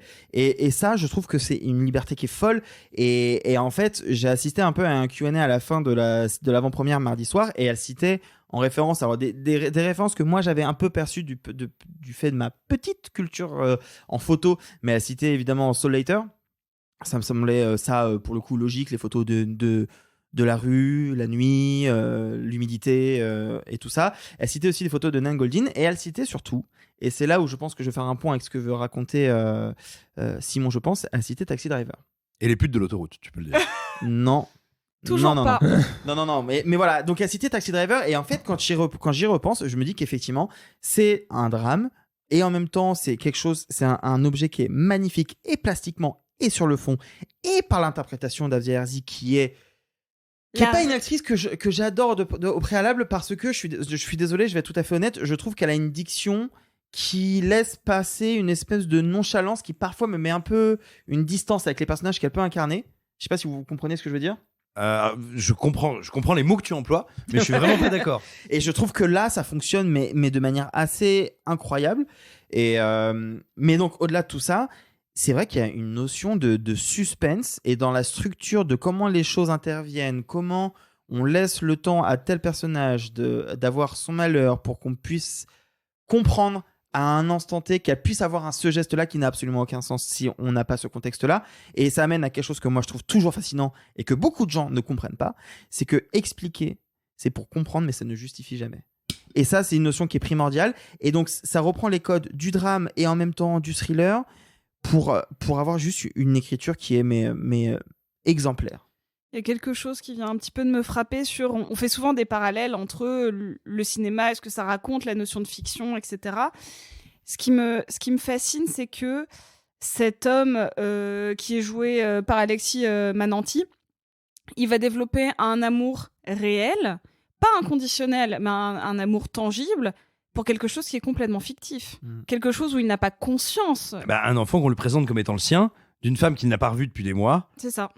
Qui n'a pas revu depuis des mois, et qui en plus donc du coup est la fille de la meilleure amie d'Avia Herzi, et donc on lui dit que c'est le sien, et donc du coup il commence à l'aimer, et il y a quelque chose d'assez rapidement irrationnel pour le spectateur qui sait que c'est pas son enfant, et que il y a ce lien parental qui se crée malgré tout, qui je trouve est sans doute l'axe le plus dramatique pour moi, qui est la notion de deuil, de compréhension et surtout d'irrationalité du sentiment que tu peux éprouver pour un être que tu limite viens de rencontrer. D'un coup tu lui imposes que tu dois plus ou moins l'aimer. Et j'ai l'impression qu'elle fait un peu ça avec son personnage d'Avia Herzi. C'est-à-dire que nous, on nous la présente comme ça, et on nous dit je vais te la présenter de manière complètement irrationnelle face à ton quotidien, mais d'un coup, tu vas l'aimer. Et tu vas l'aimer presque de manière irrationnelle, puisque tu vas jamais cautionner ses actes. Et je trouve que mais encore une fois, en termes d'écriture, je regardais le film et je me demandais comment elle faisait. Comment elle faisait pour combiner autant de sentiments, de sensations avec une si grande profondeur sur la nature humaine. Je crois que j'ai rarement vu, j'en ai vu, mais à ce point, de cette manière-là, j'avais l'impression qu'elle filmait l'âme de ses personnages. C'était incroyable comme sensation. Oui, et puis il y a dans le dispositif du film quelque chose, alors qu'on ne voit pas pour la première fois de l'histoire du cinéma, mais qui est néanmoins extrêmement rare, qui est une manière de détourner la mécanique première du film noir. Dans le film noir, normalement, vous avez une voix off. C'était le 8 mars 1939. J'étais à mon bureau de détective quand est arrivée cette femme en robe noire. Enfin voilà, vous voyez ce que je veux dire, bien sûr. Où on commence, voilà, c'est cette image de Sunset machin, le corps Boulevard. dans la piscine. Sunset machin, je connais pas ce film. Excusez-moi, c'est mon côté Philippe Bouvard, je parle vite. Je sais pas pourquoi Philippe Bouvard, j'en sais rien. Bref, Sunset Boulevard, donc on commence sur ce cadavre dans l'eau, et cette voix off qui nous dit bah ouais, je vais pas très bien là, je vais vous raconter ce qui m'est arrivé, comment on en est arrivé là. Bref. Ça, c'est, on va dire, la version chimiquement pure du film noir. Et là, dans ce film, on a bien une voix off. On a une voix off qui nous raconte tout, mais qui n'est pas celle du personnage, qui est celle d'un autre protagoniste, qui donc nous amène à la regarder et va rendre dramatique et tragique des scènes a priori tout à fait anodines, des petites scènes de la vie où ce type va nous dire « regardez là, moi ce que je ne voyais pas en la regardant à ce moment-là, c'était ça. C'est fou. Et en fait, alors c'est hyper intéressant que tu dises ça, parce que moi, le début de cette voix off, je me suis dit, waouh, c'est hyper écrit, c'est bizarre. Et en fait, c'est au bout d'un certain moment que tu comprends dans quel contexte intervient, et on va pas vous dire dans quel contexte intervient cette voix off, et là d'un coup j'ai fait, ok, tout fait sens. Et la manière dont justement, parce que c'est difficile de pas spoiler, mais il y a quand même aussi cette notion de comment faire un film de procès sans procès. Que je trouve incroyable. Parce qu'en fait, on n'a pas besoin du procès, tout nous est raconté. Oui. C'est comme si on avait un film de procès, mais plutôt que d'avoir quelqu'un qui va nous raconter les faits, même si c'est un petit peu le cas, et ben on va les avoir sous les yeux, et du coup, en fait, pas besoin de jugement, parce que le jugement, c'est ce que va faire le spectateur à la fin du film. Mais c'est exactement ça. Tout à fait. C'est tout à fait. Et Merci. Et ce qui est passionnant, c'est que, donc vous l'avez dit, me semble-t-il, mais j'aimerais vous entendre aussi sur un autre aspect. C'est à la fois un film d'amour sur qu'est-ce qui se passe, qu'est-ce qui crée socialement, culturellement, dans nos affects, dans nos réflexes, qu'est-ce qui crée de l'amour. Mais même si pas mal de critiques ont relevé, et à raison, que c'est un film qui s'intéresse à la question du besoin d'amour, parce que c'est bien ce que ressent le personnage d'Avia Herzi, qui a tellement besoin d'amour qu'elle est prête à faire croire que cet enfant qu'elle porte dans les bras parce que c'est l'enfant de sa meilleure amie, finalement c'est le sien. Donc il y a bien la question, il y a bien cette question-là qui est posée. Moi, il y en a une autre qui me semble encore plus forte, encore plus proéminente dans le film et plus intéressante, c'est la question de la solitude. Mais c'est ce que j'allais dire. Pas la question de l'isolement, parce que ce personnage n'est pas isolé. Elle a des mecs, elle a un ex, elle a une meilleure amie, elle a une famille, elle n'est pas toute seule. Elle n'a pas de famille. Non, oui, pardon, exactement. Oui, elle n'a pas de famille. Mais je veux dire, ça n'est pas un personnage isolé. C'est un personnage collègues. seul. Des collègues sympas en plus. Non, mais c'est marrant que tu dis ça, parce que c'est vrai que je me faisais la remarque pendant le film que je trouvais que c'était un film sur la solitude. Que souvent les personnages qu'on voyait à l'écran étaient généralement, dans je pense 75% du temps, seuls à l'image. Oui, et seul dans la ville, seul dans notre urbanité. Le film nous dit quelque chose de ce que nous fait notre mode de vie contemporain que je trouve très très impressionnant de justesse. Et en fait, ce qui est fou, c'est comment on essaye de combler cette solitude. Est-ce qu'on la comble en forçant les gens à s'aimer ? Est-ce qu'on la comble en imposant des gens d'en faire partie, pas forcément de s'aimer, mais juste d'être là ? Et comment, en fait, en faisant ça, parfois, on s'isole encore plus. Comment, en voulant combler à sa solitude, on la provoque ? Parce que c'est ça qui va lui arriver. Elle sait très bien que ce qu'elle fait ne peut pas bien se terminer. Et oui, elle crée de faux liens, donc à un moment, ça va. Et elle termine par la solitude ultime, qui est la solitude de la prison. En fait, il y a un truc aussi que je voulais dire qui a l'air un peu bizarre, mais pendant tout le film, il y a ce... Vous savez, il y a des films qui sont codifiés dans leur écriture et qui ont toujours le même axe ou le même schéma. Et là, en effet, elle reprend le film noir, mais elle reprend aussi, malgré tout, une forme de cinéma de quiproquo, qui généralement est plutôt comique, avec « on sait qu'à un moment, va y avoir le... Ah là là, mais en fait, tu m'avais menti tout ce temps. » Mais c'est un truc qui est repris même dans des trucs comme Anouk 4, quoi. Les jumelles sont inversées. À un moment, il faut forcément qu'elles se retrouvent. J'adore Anouk 4. Je croyais que j'ai Anouk 4 et j'étais là, je sais pas du tout. Je connais pas du tout la franchise. Parent Trap dans sa version originale avec Lindsay Lohan qui joue 2 fois et où elles se sont échangées parce qu'elles ont été échangées à la naissance. Bref, vous voyez très bien. L'une était à Londres, l'autre était en Californie. On voit. Voilà. Et en fait, mais c'est pareil pour beaucoup de comédies romantiques, même Crazy Stupid Love. Enfin, peu importe, vous les prenez tous, les Judd Apatow, il y en a plein où tu sais qu'à un moment, le personnage va être obligé de dire la vérité. Ouais. Parce que, il va bien falloir. C'est comme ça, c'est inévitable, c'est inéluctable, c'est comme ça.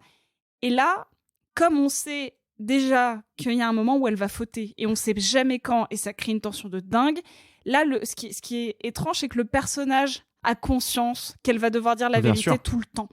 Je trouve qu'elle joue bien avec ce code de on va tirer sur l'élastique jusqu'à ce que... Là, c'est même pas qu'elle a un choix ou non, c'est que l'élastique, il cède. Mais c'est pire que ça. En fait, je suis tout à fait d'accord avec ton analyse. Moi, c'est pire que ça. C'est que du coup, le moment avant que l'élastique cède, c'est là où j'ai moi toute la vraie tension dramatique et c'est là où je m'écroule et je m'effondre en larmes. C'est pas au moment où l'élastique craque, parce que où il craque, au moment où il toi, craque, tu chialais de toutes tes forces et toi, t'enlevais ton soutien-gorge. Ça devait être une séance, mais complètement dingue. Non, mais tu vois, quand l'élastique craque, si je reprends ta métaphore sans vouloir trop spoiler, quand l'élastique craque, c'est amené de manière assez douce et jolie, justement, et qui est un contre-pied assez intéressant d'ailleurs. Mais par contre, c'est tout ce qui précède, on sait que là, c'est le point de non-retour. Et là, j'étais inconsolable. Inconsolable. Et peut-être précisons à celles et ceux qui nous écoutent, on l'a dit, bien sûr, c'est un film qui traite d'un enlèvement d'enfants. Mais attention, en réalité, ça n'est qu'une étape dans quelque chose de bien plus vaste qui a à voir justement à qu'est-ce que c'est qu'un mensonge, qui est quasiment un mensonge par omission. C'est pas quelque chose de prémédité et qui effectivement c'est un mensonge qui a trait à un enfant. Mais je veux dire, on n'est pas, vous savez, dans ces récits comme on en voit passer de temps en temps aux informations, quand il y a des annonces comme ça de disparition, de petits gamins enlevés dans une maternité. On n'est pas sur une affaire comme ça, on n'est pas sur un récit comme ça, j'ai envie de dire, assez terrible, assez glauque, assez noir. C'est ça, il n'y a on est pas sur de une vraie danger histoire sur sentimentale. l'enfant, il n'y a jamais cette espèce de... Pour le coup, c'est pas du tout un monstre. On parlera de films de monstres un peu plus tard. Là, Voilà. c'est pas un monstre. Non, c'est clairement juste, elle ne fera jamais de mal, et ça, on le sait dès le début. Elle ne fera jamais de mal à cet enfant. Voilà, Et c'est un film qui va beaucoup vous émouvoir, mais c'est pas un film qui va vous faire mal, c'est pas un film glauque. Et pour conclure, j'aimerais juste parler du titre, qui est sans doute mais qui est magnifique, parce qu'on n'utilise jamais le mot ravissement, on utilise le mot enlèvement, qui veut dire autre chose, mais qui, pareil, peut avoir une consonance avec un autre mot. Là, il y a vraiment le terme de ravir, mais on dirait presque que c'est... Et il est polysémique. Ben, c'est ça. Sachez que ça vient du bouquin de Marguerite Duras, Le ravissement de Lolvestein. Mais juste pour terminer sur un truc de ce que vous disiez aussi, moi, il y a un truc qui me frappe, c'est qu'elle racontait au Q&A que cette idée-là de film lui est venue pendant ses études à la FEMIS de cette dépêche qu'elle avait vue rapidement pendant qu'elle faisait son cours il y a maintenant 8 ans. Et la dépêche disait littéralement juste « Une femme vole le bébé de sa meilleure amie pour sauver son couple ». Comment de ce truc qui est un pur fait divers, classique et dramatique, enfin classique pas du tout, dramatique au possible, elle tire un objet aussi beau et intelligent et profond, et qui en plus, je le rappelle encore une fois, plastiquement exceptionnel. La photo de Marine Atlan est dingue, c'est fou. Vraiment, c'est le film, j'y allais, franchement, je vais pas vous mentir, j'y allais un peu en traînant des pieds. Je me suis pris une claque que j'avais pas vu venir. Et c'est beau et c'est rare. C'est rare. Le ravissement d'Iris Kaltenbach. Et vous? Êtes-vous plutôt faire un bébé toute seule ou interdire les restaurants le soir aux chiards, sauf si c'est une maman célibataire canon qui s'en occupe? N'hésitez pas à donner la réponse à Yann Moix, le meilleur écrivain de tous les temps. Et écrivez-nous @RSTrucage sur Twitter, sur Instagram, sur nos réseaux sociaux et surtout sur les applications de podcast. C'est celles qui nous font le plus de points d'audience, d'argent. Oui, d'audience. Je le dis à chaque fois en plus. Eh bien, c'est au tour d'Alexis maintenant qui voulait nous parler d'un entretien, un entretien qu'il a lu, un entretien qu'il était bien. Ouais, un entretien qu'il était même très très bien. C'est donc, alors pour resituer, je précise un petit préambule. Je vais parler de l'ARP. ARP, ça n'a rien à voir avec le distributeur et producteur ARP. Ni avec l'instrument de musique. Exactement, puisque l'ARP, c'est donc la Société Civile des Auteurs, Réalisateurs, Producteurs, qui est un organisme français qui représente ce monde-là et ceux qui le font vivre. Et en l'occurrence, sa coprésidente Jeanne Herry, qu'on connaît parce qu'on a parlé de son film Je verrai toujours vos visages, et son vice-président Pierre Jolivet, dont on avait aussi parlé avec les algues vertes dans cette émission, ont donné un entretien à notre confrère du Point Pop, Philippe Gage, je le salue s'il nous écoute, au sujet, entre autres, du statut des scénaristes et plus généralement des auteurs. Parce que, évidemment, vous le savez, on en a beaucoup parlé, la grève de la WGA, donc de la Writers Guild of America, s'est terminée après 148 jours, ils ont obtenu un accord historique, ils ont réussi à faire plier les studios, et justement, Jeanne Herry et Pierre Jolivet profitent de cet événement-là, déjà pour renouveler le soutien, évidemment symbolique, parce que c'est pas le même pays, c'est pas le même système, mais quand même ça compte, le soutien de l'ARP à la WGA et aux revendications des auteurs et des acteurs qui sont toujours en grève, mais aussi pour dire que les conditions des scénaristes en France, c'est pas terrible non plus, et ça c'est mon interprétation personnelle, en vérité, c'est peut-être même pire. Je m'explique. Parce que aux États-Unis, on l'a vu encore une fois avec la grève, le travail de scénariste, il est bazardé par les studios, ils en ont plus rien à foutre, en tout cas ils en avaient plus rien à foutre parce que les choses ont peut-être un petit peu changé, et c'est pour ça que la guilde s'est mise en grève, parce que les scénaristes n'arrivaient plus à vivre de leur travail. Faut savoir, et cette statistique elle est donnée dans cet entretien, qu'aux États-Unis, en moyenne, le coût d'un scénario représente à peu près 5 à 10% du budget global d'un film. En France, c'est entre 3 et 4%. Ce qui veut dire déjà que quand on lance le budget de fabrication d'un film, en France, il y a moins d'argent à partir de ce budget-là qui est alloué aux scénaristes qu'aux États-Unis. Mais en plus, aux États-Unis, ils ont justement un syndicat très puissant, la WGA, qui peut, comme ça a été le cas cette année, faire plier les studios. En France, il n'y a aucun syndicat de scénaristes qui a ce poids-là. Et précisons que les scénaristes, les auteurs ne sont pas intermittents du spectacle. En prime, ouais, ce qui est un autre problème. Mais pour le coup, donc Pierre Jolivet et Jeanne Herry tirent un peu la sonnette d'alarme en disant que c'est quand même un milieu précaire à cause du fonctionnement du cinéma, précaire aussi parce que les plateformes sont rentrées dans le cinéma français et que la logique des plateformes, c'est que Contrairement à un film de cinéma où il y a plusieurs financiers, où du coup on peut rentrer dans les négociations, se mettre d'accord avec l'un pour obtenir quelque chose, bah là, la plateforme, elle finance 100% du film, donc si c'est oui, si c'est non, c'est mort, il n'y a pas de négociation possible. Mais en plus de ça, les plateformes, leur politique, c'est d'invisibiliser les auteurs. Souvenez-vous quand même de la campagne d'affichage assez vénère de Anti-Gang La Relève avec Alban Lenoir sur Disney+. Pas une seule fois, ni dans les bandes annonces, ni sur les affiches, il n'y avait le nom du réalisateur. Pas une seule fois. Depuis le jour où nous enregistrons, il y a dans Paris des affiches de The Killer de David Fincher où il n'est marqué ni David ni Fincher. Et oui, parce que c'est la logique des studios. Les auteurs n'existent pas. On fait des films Netflix, des films Disney+, des films Paramount+, et les auteurs disparaissent. C'est l'un des sujets soulevés dans cet entretien. Je ne vais pas le résumer en intégralité, je vous rassure tout de suite. Mais il y a quand même un autre point sur lequel je voulais revenir parce que c'est très important.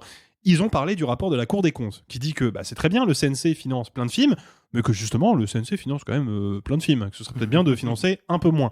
Évidemment, Jeanne Herry et Pierre Jolivet sont pas d'accord avec ça, mais ils ont en fait deux idées que je trouve intéressantes. Déjà, la première, c'est qu'il faudrait quand même réviser le système d'aide, parce qu'il y a peut-être trop de guichets. Les guichets, donc c'est les organismes, on va dire ça comme ça, qui permettent à des films d'obtenir des aides de financement. Il y en a peut-être un peu trop, peut-être que leur fonctionnement est pas assez clair, peut-être qu'il faudrait nettoyer un peu tout ça. C'est une question qui reste en suspens, mais je trouve intéressant que les représentants du système eux-mêmes la posent. Et puis surtout, il y a Jeanne Herry qui dit quelque chose que pour le coup je considère vrai depuis plusieurs années. Il y a trop de films mal produits en France. Et mal produits, ça veut pas dire des films qui sont réalisés par des incompétents. Hein. Non, pas du tout. C'est des films qui n'ont simplement pas le budget convenable pour leurs ambitions. Soit parce que le film a vraiment des idées radicales et a besoin de pognon pour les matérialiser, et le pognon, il l'a pas, donc on est obligé de faire avec, et ça donne des résultats parfois pas terribles, notamment dans le cinéma de genre. Soit, au contraire, on a un film qui pourrait se produire pour 5, 6, allez, grand maximum 10 millions, et qui a 32 millions de budget, coucou Danny Boone. Et ça, c'est un vrai problème, et je trouve intéressant, encore une fois, que la coprésidente de l'ARP le soulève, parce que je pense que si on commençait déjà par faire un petit peu le ménage là-dessus et rééquilibrer un peu les choses, le cinéma français s'en porterait beaucoup mieux. Oui, et juste pour rebondir sur ce que tu viens de dire, je pense qu'un des films les mieux produits récemment, c'est Anatomie d'une chute. Ah bah complètement. Qui a, à mon avis, le bon budget par rapport à ce qu'il fait. C'est-à-dire que c'est pas un budget déméritant qui lui permet d'avoir une bonne photo, des bons acteurs, que tout le monde soit rémunéré. Enfin, vraiment, c'est un film qui est bien produit et qui a, pour moi, l'exact budget de son film. Bah complètement. Et ça marche. Ça marche. Le règne animal, autant de bien qu'on ait pu en dire autour de cette table, mais je suis désolée, le film, il manquait au moins d'1 million ou 2. Ah oui, n'oublions pas qu'ils ont eu des incendies qui les ont obligés à changer de décor et avoir des dépassements. Oui, mais je pense qu'avec 1 million un peu d'argent en plus, parce que je sais qu'ils ont eu des soucis ou quoi que ce soit, quand on regarde, c'était quoi ? C'était un film à 16 millions ? 16 millions. 16 millions, absolument. Oui, 16 millions, ouais. Ouais. Ah, c'est un peu light, hein. Non, mais c'est qu'en fait, 16 millions, ça aurait pu aller s'il n'y a pas eu les incendies. Voilà, oui, c'est ça que je veux dire. On va dire ça. Oui, mais mine de rien, ça rentre en compte, en fait. Aux États-Unis, on a quand même. Ça arrive souvent qu'il y ait des tournages qui soient des galères infâmes. C'est arrivé, par exemple, à Francis Ford Coppola à la belle époque avec Apocalypse Now, où il y a quand même un typhon qui a déglingué tous les décors du film. Donc, on était sur un truc en plus encore plus grave qu'aujourd'hui. Bon, on a trouvé du pognon, quoi. Et c'est un peu ça aussi le souci, c'est que le cinéma de genre. Et le cinéma à grand spectacle de manière générale, c'est un cinéma qui coûte cher parce qu'il y a de l'ambition, il faut fabriquer des choses, et la France est toujours réticente à mettre du pognon sur la table, sauf pour quelques-uns qui, eux, au contraire, arrivent à se sortir des chèques gigantesques alors que leur film ressemble à un téléfilm TF1. Donc je pense que, évidemment, c'est pas ce que Jeanne Herry dit, hein, ça c'est moi qui l'interprète, mais je pense que à un moment, effectivement, il faudra se poser la question de rééquilibrer un peu tout ça, parce que je pense que le cinéma français en a grandement besoin, et ce sera mon mot de la fin. Si vous voulez en savoir plus, allez écouter l'entretien de Jeanne Herry et Pierre Jolivet par Philippe Gage pour le Point Pop. C'est un podcast ? C'est une vidéo ? Non. C'est une vidéo ? J'ai dit aller écouter peut-être. Oui. Ouais. Des formations professionnelles. Allez le lire. Du nouveau pour nos amis d'outre-qui-20e, la Batavia. Le consentement, c'est d'abord un texte immense de Vanessa Springora, l'analyse humaine et littéraire d'une emprise humaine, littéraire et sexuelle. Un viol total, celui d'une enfant par un écrivain quinquagénaire, célébré par une partie de l'intelligentsia. Un témoignage suffocant à l'intelligence éclatante. Ce verbe puissant, il est aujourd'hui adapté sous la forme d'un long métrage éponyme, interprété par Kim Higelin et Jean-Paul Rouve, devant la caméra de Vanessa Philo. La lecture d'un livre peut changer le cours d'une vie. C'est pour ça qu'il est capital de rencontrer ses maîtres le plus tôt possible, quand l'esprit se forme. Qui as-tu déjà rencontré ou admiré, toi, Vanessa ? Le consentement de Vanessa Philo. Arthur, toi qui aimes et le cinéma et le chauve, qu'as-tu pensé du film? Putain, j'ai vraiment eu peur de ce que tu allais dire. Il y a des chauves qui sont moins aimables que d'autres, quand même. Ouais, j'ai eu peur. Quand même. Je sais pas, tu pouvais aller faire sur du compliqué. Je suis dans une situation délicate, dans le sens où le film m'est franchement désagréable. Je pense qu'il est raté sur certains aspects, mais aussi parce que ce que je vois à l'écran, en fait, j'aurais aimé ne jamais le voir, je crois. Je sais pas par où commencer. Déjà, peut-être le fait que si j'essaie d'attaquer le film pour ce qu'il est, donc une narration, une écriture, une mise en scène, etc. Moi, j'ai plein de problèmes. Déjà sur la structure narrative, j'ai un enchaînement de scènes qui ne se suivent pas, où j'ai des enchaînements de relations entre des personnages, entre cette gamine qui a 14 ans et ce gros porc qui en a 50 et qui est immonde. Je trouve que les scènes se suivent et ne s'enchaînent pas bien, ce qui m'amène à moi devoir essayer d'avoir une attache émotionnelle pour elle que je n'arrive pas à avoir parce que je ne comprends pas ce qu'elle fait. Alors on va me dire que c'est parce que c'est une adolescente et que quand un adolescent fait n'importe quoi. Non, on peut juste bien écrire. Et moi, ça, c'est un premier problème que j'ai. De la même manière que je sens ce que veut raconter certaines scènes.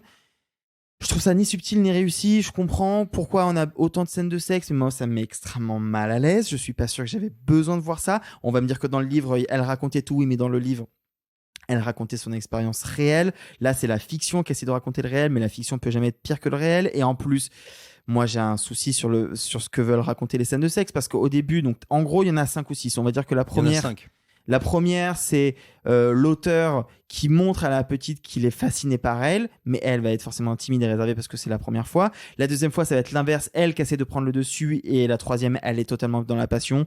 Et les 4 et les 5e, en gros, il s'en fout, et c'est elle qui fait tout pour l'attraper. Je comprends ce que chaque scène veut raconter. Je les trouve trop longues, je les trouve un peu obscènes.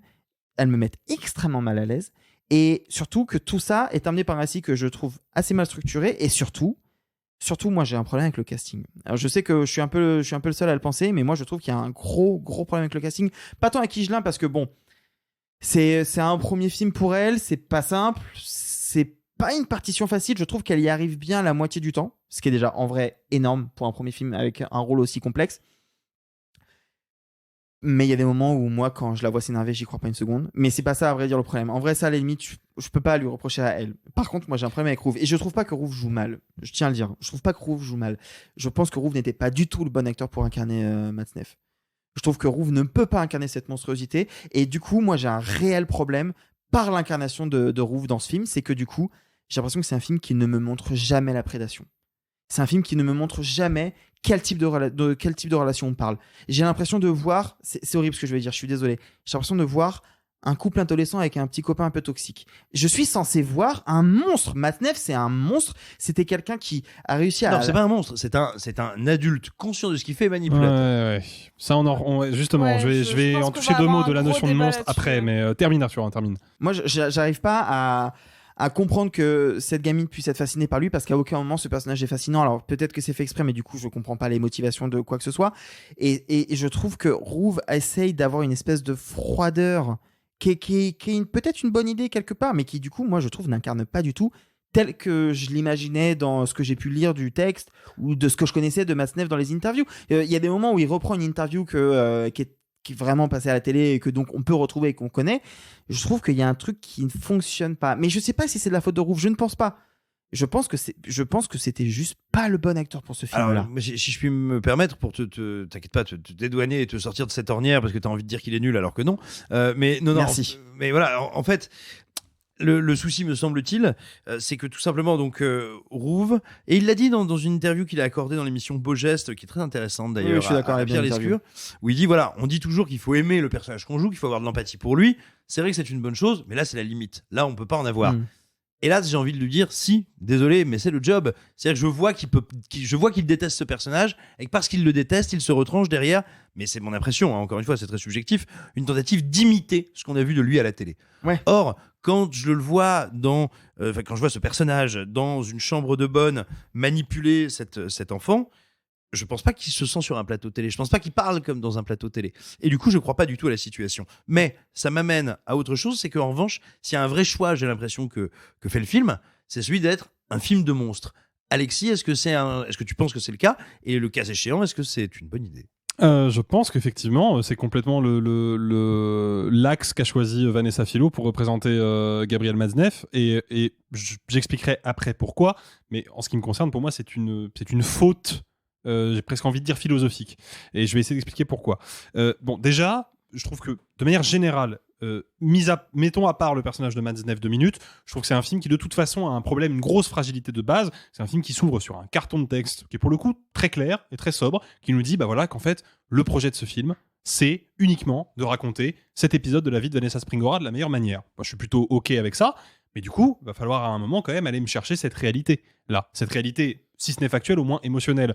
Or c'est un film qui dans son esthétique ne veut pas du réel. Elle n'en veut pas, Vanessa Philo. Pourquoi ? Déjà parce que le film est tourné, je suppose, en pellicule, mais en tout cas, il y a une espèce de grain à l'image qui a l'air d'être pensé comme un grain d'époque, mais qui du coup met à distance les images que je vois de moi. C'est-à-dire que tout de suite, je sais, ok, je suis en train de regarder un événement passé. Je suis en train de regarder une réalité qui précisément n'est plus réelle parce qu'elle n'existe plus. Donc déjà, c'est un problème.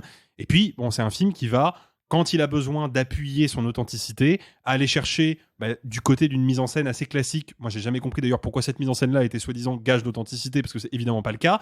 La caméra tremblotante à la Frère Dardenne, qui secoue dans tous les sens. Je suis désolé, quand on essaye de faire un minimum authentique, on essaye plutôt de se rapprocher de l'œil humain, de ce que les gens voient, en fait. On essaie d'accoucher d'une image qui peut être justement réceptionnée comme porteuse d'authenticité. Quand je vois une caméra qui bouge, qu'est-ce que je vois ? Je vois une caméra, en fait. Je ressens une caméra. Je ressens qu'on est sur un plateau et que tout ce que je vois, c'est de la fiction, c'est de la fictionnalisation. Et donc, ça marche pas. Là où j'ai un désaccord philosophique, c'est qu'on a effectivement, à plusieurs reprises, des plans, des éléments de mise en scène qui viennent du film de monstre. On a, par exemple, quand Gabriel Matzneff est avec Vanessa Springora à l'arrière d'une voiture, un gros plan sur la main crochue de Matzneff, vraiment une main de prédateur, une main bestiale. On a des espèces d'apparitions fantomatiques qui, franchement, si le film appuie un tout petit peu, pourraient presque être des jumpscares devant le collège de Vanessa, où il est dans ce grand imperméable beige avec ses lunettes noires, et on dirait une sorte de mélange entre un fantôme et Nosferatu. On a ce moment où elle se cache sous les draps pour s'amuser, elle est dans son lit chez lui, dans sa garçonnière minable, et on entend les pas de Matzneff sur le parquet, et c'est le T-Rex de Jurassic Park, mais vraiment quoi. Et le problème, c'est que moi j'ai un souci, un désaccord vraiment philosophique avec ça, c'est que Matzneff, c'est pas un monstre. Et ça, il va falloir qu'à un moment on l'accepte. Ce qu'a fait Gabriel Matzneff, ce que font les gens comme Gabriel Matzneff, c'est pas monstrueux, c'est humain. On peut trouver ça abominable, on peut trouver ça répréhensible à tous les niveaux. De fait, ça l'est, mais c'est pas monstrueux. Pourquoi ? Parce que le monstre, c'est celui qu'on met à l'écart, c'est celui qu'on regarde de loin, c'est celui... Il n'est pas humain, le monstre n'est pas le monstre humain. N'est pas humain. Donc quand on présente Gabriel Matzneff comme un monstre, on le met à l'écart de l'humanité, on le met à l'écart de nous. C'est précisément pas ça qu'il faut faire, en fait. Et on se protège, surtout. Exactement, mais il faut pas se protéger de ça. Il faut pas faire ce genre de truc. Vraiment, je suis désolé.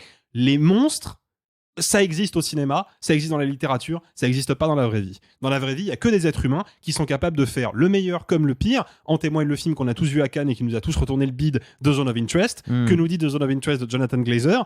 Pourquoi les nazis qui ont génocidé des millions de personnes dans les camps de la mort sont à ce point-là terrifiants ? Parce que ce sont des êtres humains comme vous. C'est ça que nous dit le film. Et c'est précisément ce qu'aurait dû dire le consentement, à mon sens. Et là, je suis désolé, mais il y a quelque chose qui coince. Parce que, en plus de ça, et là je vais revenir à un niveau beaucoup plus pragmatique, le film est quand même censé me raconter l'histoire d'une adolescente de 14 ans qui clairement n'a pas du tout les armes nécessaires et les moyens de défense pour lutter contre une emprise et une perversion qui est à ce niveau-là. Et donc, elle est quand même persuadée, en tout cas c'est ce que semble me dire le script, pendant un bon moment, elle est persuadée d'être vraiment amoureuse de lui. Elle est persuadée que c'est vraiment son idéal sentimental. Mais oui, mais ça, je peux pas le ressentir, puisque le personnage de Vanessa Springora clame son amour pour Matzneff, et la mise en scène me dit « Regarde comme c'est un vampire ». Du coup, ça marche pas, et en fait, ça me coupe du personnage. Alors, ça te coupe du personnage, mais ce que tu viens de dire coupe Sophie de toi. Oui, alors, il y a mon premier point, c'est ce que j'entends autour de cette table, ce que j'ai entendu partout, c'est qu'il y a personne qui est vraiment d'accord sur le personnage de Matzneff. Il y a personne qui est vraiment d'accord sur cette histoire-là, sur comment elle aurait dû être représentée. Parce que, en effet, on peut faire le choix, vu que c'est une gamine de 14 ans, c'est une enfant, de finalement rétrospectivement voir ce qu'il a fait comme quelque chose de monstrueux. Parce que quand tu as une distorsion de souvenir post-traumatique, tu imagines non plus un homme, mais un monstre, un vampire, ce que tu veux. C'est pas pour rien que le vampire est basé notamment sur l'imaginaire du viol. C'est parce que c'est une pénétration non consentie. Donc c'est-à-dire qu'à partir du comportement humain, on a créé le monstre. Et donc, moi, c'est un postulat que je peux entendre, de faire en sorte que cet homme, via son regard, via son vécu, devienne monstrueux, surtout quand elle a 14 ans. Parce que finalement, le souvenir, le travail qu'elle a fait, il y a forcément eu un travail de déni à un moment. Je parle non pas seulement du personnage, mais je parle de l'autrice. Il y a forcément eu un énorme travail de souvenir. Ce que j'entends, c'est que personne ne le perçoit de la même manière. C'est que personne voit si Jean-Paul Rouve aurait pu faire mieux ou pas mieux. Lui-même ne pouvait pas vraiment le jouer. Je suis d'accord avec Simon. En fait, il aurait dû pouvoir l'incarner. Il peut pas. Il y a une limite morale qui est impériale, qui pour moi vient... Je n'aime pas le film, je ne le défends pas sur ça. Mais mon point, c'est qu'en fait, le film n'aurait pas dû être ça, mais potentiellement juste, c'est un livre qui n'est pas adaptable. Ça, c'est mon point. C'est-à-dire qu'on ne peut pas mettre visuellement... C'est pour ça que je suis un peu plus... Je vais être un peu plus douce avec le film, notamment sur cette première partie, parce que moi, justement, la représentation monstrueuse m'intéresse en tant que femme, en tant que victime, tout ce que vous voulez. C'est-à-dire qu'il y a cette espèce de confrontation impossible entre le fait qu'elle ait vraiment été amoureuse d'un monstre. C'est-à-dire que cette gamine joue l'amour parce qu'on lui a dit de jouer, parce que Vanessa Springora a eu des sentiments. Et elle a aimé quelqu'un qui a fait le monstrueux. Donc certes, ce n'était pas un monstre, en plus il était adoubé, et c'est cet adoubement par toute une part de la critique littéraire qui, elle, l'a aidé à être en amour avec ça, parce qu'il représentait une forme d'intelligentsia qu'elle-même rêvait d'avoir. Mais en fait, ça, les mots, la littérature peuvent laisser l'imagination projeter tout ça. Le verbe amoureux est beaucoup plus subtil et à la fois confus que la caméra. Donc en fait, on peut projeter beaucoup plus. Donc là, moi, j'en veux pas à la réalisatrice, en tout cas sur toute la première partie, parce que pour moi, elle filme l'impossible. Et c'est pour ça que j'en veux pas à Jean-Paul Rouve, parce que vraiment, je trouve que sa performance, elle est bien. Elle est bien. Il aurait pas dû être choisi, mais moi, ça a eu un effet un peu étrange et presque un peu inverse. C'est-à-dire que comme tout le monde, je vois Jean-Paul Rouve avec le crâne rasé, mais je vois un acteur célèbre qui a la cinquantaine, donc certes, c'est pas son cas, hein, vraiment, ne me faites pas dire ce que j'ai pas dit, en plus, il a été en effet très clair dans Beau Geste, mais il y a des acteurs, encore maintenant, de la renommée de Jean-Paul Rouve qui ont ce genre de comportement. Moi, j'y ai vu, malgré le film, parce que je pense pas que ce soit son discours. De célèbres metteurs en scène l'ont eu. Voilà, j'y vois une espèce de prolongation ultime de... Vous voyez Jean-Paul Rouve, moi je voulais mettre Matzneff, mais en fait finalement c'est un peu la même personne. Je dis pas du tout que c'est intéressant, ok. Mais donc du coup ça m'a pas gêné. Je veux dire que ça fonctionne à un niveau symbolique. Exactement. Sur moi, ça l'a eu. Donc en fait, tous les moments de cringe ultime, moi les scènes de sexe, je les ai pas trouvées particulièrement graphiques. Elles sont extrêmement dérangeantes, mais je les trouve pas particulièrement graphiques. Salaud, les 120 jours de Sodome, c'est graphique. Ouais, d'accord. Okay. Non, mais écoute, on parle de viol de gamine de 14 ans. On aurait pu y aller sur. Je trouve que les phrases sont beaucoup plus dures que les scènes. C'est-à-dire que moi, quand il lui dit on va faire comme ce qu'on fait aux petits garçons, je te jure que j'ai plus envie de vomir que quand on voit un plan de lui avec une fausse bite en érection. Tu vois, genre. C'est chacun son truc, tu vois, mais symboliquement, il y a un moment où. Moi, j'ai pas envie de voir ça. Je pense que beaucoup de gens n'ont pas envie de voir ça. Je trouve que limite l'entendre, c'est pire parce que cette phrase est beaucoup plus facilement percevable dans des discussions actuellement. En fait, j'imagine qu'il y a des gens qui le disent, alors que quand je vois une scène graphique ici, en effet, il y a malgré tout le truc que je sais que c'est Jean-Paul Rouve et que je sais que c'est un film et je sais que tout est faux. Mais du coup, juste pour... Pardon, excuse-moi, mais, parce que ton point de vue m'intéresse. Tu trouves que dans la narration, on croit aux interactions entre tous les personnages ? À part avec la mère, en fait, encore une fois, je scinde le film en deux. Je sauve la partie où elle tombe amoureuse, entre guillemets, parce qu'il y a une vraie forme de manipulation que je trouve extrêmement tangible. Et donc, comme je vous l'ai dit, comme à ce moment-là, elle est encore naïve et crédule, et qu'elle est vraiment persuadée d'être amoureuse, le fait qu'elle soit amoureuse d'un monstre, ça m'intéresse. Et alors, pour essayer, si vous le souhaitez, de vous faire encore un petit peu développer, est-ce que finalement, la question du film, ça n'est pas tant fallait-il ou ne fallait-il pas l'adapter, que comment est-ce qu'on adapte ça ? Moi, par exemple, j'ai une impression que je trouve un peu étonnante. J'ai le sentiment, je dis bien le sentiment, parce que j'ai lu Le Consentement, mais je ne suis pas allé le relire post-projection. Comment dire, j'ai parfois le sentiment, l'impression, peut-être l'illusion, que le film adapte les événements qui sont décrits dans le livre de Springora, mais qui ne sait pas toujours quoi faire de son discours. Par exemple, une scène qui est une des premières vraies scènes de confrontation entre Rouve et elle, où elle se refuse à lui. Et où lui, en gros, là, décide de lui hacher menu la psyché, quoi. Où il va lui dire « Ah oui, mais comme toutes les bonnes femmes, tu ne sais pas... tu n'arrives pas à apprécier l'instant présent, etc., etc. » Il me semble, j'ai l'impression que les dialogues qui sont mis dans sa bouche à elle sont plutôt les didascalies du texte. C'est-à-dire le film fait parler la Springora adulte à travers la Springora enfant ou adolescente, et là du coup pour moi c'est un vrai problème parce que le personnage s'écroule en fait quand elle lui dit mais tu remarqueras que les bonnes femmes, je ne suis pas tout à fait une bonne femme du haut de mes 15 ans, et je ne crois absolument pas à cet échange là alors que ça devrait être le nœud émotionnel du film. Mais il y a plein d'échanges auxquels je crois pas, je suis désolé, moi il y a plein d'échanges auxquels je ne crois pas, plein d'interactions où Massenet va essayer d'être menaçant avec cette voix qui est pas au final si flippante, enfin bien que si, mais bon voilà, je n'y crois pas. Moi il y a plein de moments où j'y crois pas, enfin, peut-être je suis le seul mais je crois... Désolé Sophie, tu voulais dire un truc peut-être. Je crois que en fait Sophie a résumé le problème insoluble du film, c'est que c'est un film qui n'a pas de raison d'être. Faut parler franchement. D'ailleurs, il y a quand même un truc stylistique hyper intéressant parce que c'est lourd de sens. Dans le bouquin de Springora, elle ne dit jamais, elle n'écrit jamais le nom de Matzneff. Soit c'est G. soit c'est GM. Mais c'est rien de plus que ça. Elle lui retire jusqu'à son patronyme, parce que son patronyme, c'est le patronyme d'un écrivain qu'on a célébré, non pas en dépit de sa pédophilie, comme on a pu célébrer Céline en dépit de son antisémitisme, mais on l'a célébré pour ça. Et elle le prive jusqu'à cette marque-là. Le truc, c'est que j'ai l'impression que Vanessa Philo veut faire la même chose. Et il y a deux éléments qui vont dans ce sens-là. Le premier, c'est qu'effectivement, elle choisit Jean-Paul Rouve, qui, moi, je trouve, honnêtement, fait du bon boulot dans le film. Et je pense que je sens effectivement qu'il est torturé par ce rôle-là. Moi, ça a plutôt fonctionné, pour le coup. Mais je peux comprendre que ça crée un schisme dans la réception du public. Mais par contre, on voit Jean-Paul Rouve, on n'arrive jamais vraiment à voir Gabriel Matzneff, parce que les deux se ressemblent pas. Et il y a un moment dans le film, qui est presque un aveu d'échec face à la réalité quand même, où elle va mettre plein cadre la tristement fameuse séquence d'apostrophe où Bernard Pivot quand même avec un culot extraordinaire présente Gabriel Matzneff comme un professeur d'éducation sexuelle, les doigts dans la bouche, et parle de ses petites amoureuses de 8 ans, il faut le rappeler, parce qu'en l'occurrence plutôt des amoureux de 8 ans plutôt des amoureux de 8 ans en plus. Gabriel Matzneff, il est sur le plateau. Il est là pour parler de ses livres et il se fait alpaguer très violemment et avec beaucoup de justesse par l'écrivaine canadienne Denise Bombardier qui dit grosso modo que s'il n'était pas un auteur célébré, il serait en prison parce que c'est un pédophile, ce qui est vrai.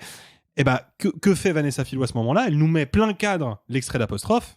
Jamais on ne verra le visage de Matzneff à l'écran et la voix qu'on entend, c'est pas la voix de Matzneff, c'est la voix de Jean-Paul Rouve qui répète mot pour mot ce que Matzneff a dit. Moi je suis désolé, mais là en ce qui me concerne, il y a un acte manqué terrible.